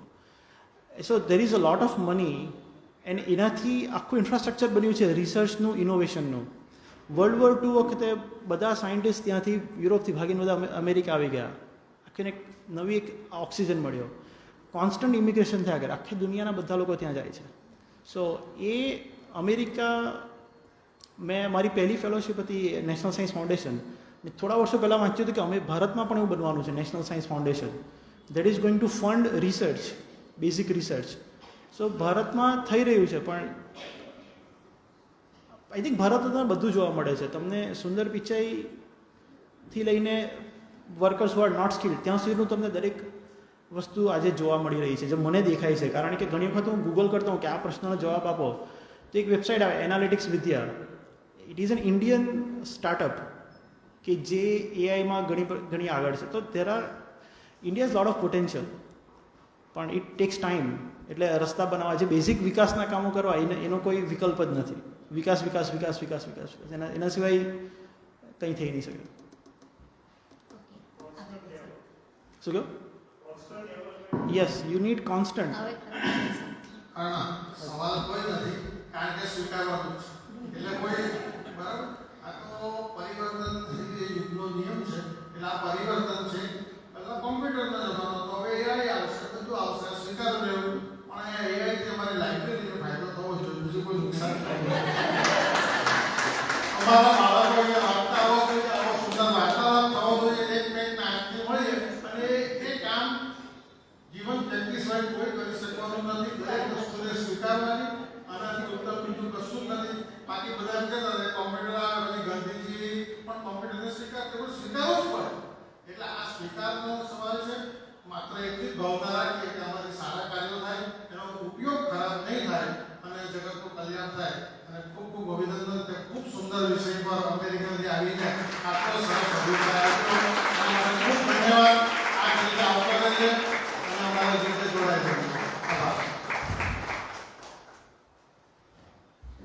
પ્રશાંતભાઈ, આપે જે વાત કરીને મને મહાદેવભાઈ યાદ આવી ગયા. એમ કે ગાંધીજી અત્યારે જો એવો ચરખો બી આજે કમ્પ્યુટરાઇઝ બનતે પણ મારો માણસ એમાં ભૂખ્યો ન મરે ને માણસને નોકરી મળે તો એ ચરખો બી બરાબર છે. તો આ એવો જ ચરખો છે એવું. અને એક ખાસ વાત એ કહેવાની કે બિલકુલ ગુજરાતીમાં પાયાથી શરૂઆત કરી. એટલે અહીંયા બેઠેલી એકાદ વ્યક્તિ કે બે વ્યક્તિ કે 5 વ્યક્તિ બી એવી હોય કે જેને કંઈ જ ખબર ન હોય તો પણ ખબર પડી ગઈ. કારણ કે અહીંયા બારાખડીથી શરૂ થઈને છેક છેલ્લે સુધીની 2023ની એકદમ લેટેસ્ટ માહિતી સુધીનું બધું ભાથું 30 થી 35 મિનિટમાં આપ્યું ને પછી તમે કર્ણને બેસવા ન દીધો, તે વધારે સરસ થયું છે. એટલે એ બહુ સરસ અને બહુ સારી રીતે આપણે એક્ઝેક્ટ જુઓ, એ 6 ને ટકોરે ઉપર બેસી ગયા હતા અને આજે એકદમ 7:30 ને ટકોરે આ વાર્તાલાપ આપણે પૂર્ણ કરવા જઈ રહ્યા છે. પાછા મળવાના જ છે. બહુ બધા વાર્તાલાપ એઓના વતી આ એમના થકી આપણને મળશે જ. પણ આવતો શનિવાર એટલે યુવા વાર્તાલાપ એ મારે જાહેર કરવું રહ્યું કે આવતા પ્રિયા રાવલ, આમ મૂળ નવસારીના પણ અત્યારે કે સુરત છે, સેહત કે સૂર નંદિની ત્રિવેદી લિખિતા પુસ્તકનો પર વાર્તાલાપ આપશે. આપણે આટલી જ સંખ્યામાં હાજર રહીશું. એક સુંદર કાર્યક્રમ કાલે નહીં તો ભવિષ્યમાં પણ થવાનો છે. મહાદેવભાઈએ યોગ સૂત્ર પતંજલિના પ્રદીપિકા એવું પુસ્તક લખ્યું, એના પર વાર્તાલાપ પણ થઈ ગયો હતો. અહીંયા ખાલી પુસ્તક જ બહાર, એનું લોકાર્પણ આવતીકાલે થવાનું હતું. પણ નવસારીની સંવેદનશીલ વ્યક્તિઓ હોય અને એ સંવેદનાને કારણે, ભાઈ ભાંડુઓની સંવેદનાને કારણે, નવસારીયનની સંવેદનાને કારણે આવતીકાલનો કાર્યક્રમ આપણે મુલતવી રાખીએ છીએ. અહીંયા એ પુસ્તકનું કાલે લોકાર્પણ રાખ્યું હતું. આદરણીય ઇન્દુમતીબેન આવવાના હતા. પાછા અનુકૂળતાએ આપણે આ ગોઠવીશું જ અને ત્યારે આપ સૌને એ ઇન્વિટેશન મળશે જ. આપ ત્યારે આવજો જ આવજો, આવતા શનિવારે પણ આવજો જ આવજો. ખૂબ સંખ્યા છે આજે, એટલે ખુરશીઓ ખસતી હતી ને અમને થતું હતું કે હા ઘટવા માંડી. એટલે એ આ પુસ્તકનો પ્રતાપ, વક્તાનો પ્રભાવ, આ બધું છે. ફરી પાછા મળીશું જ. શુભરાત્રિ.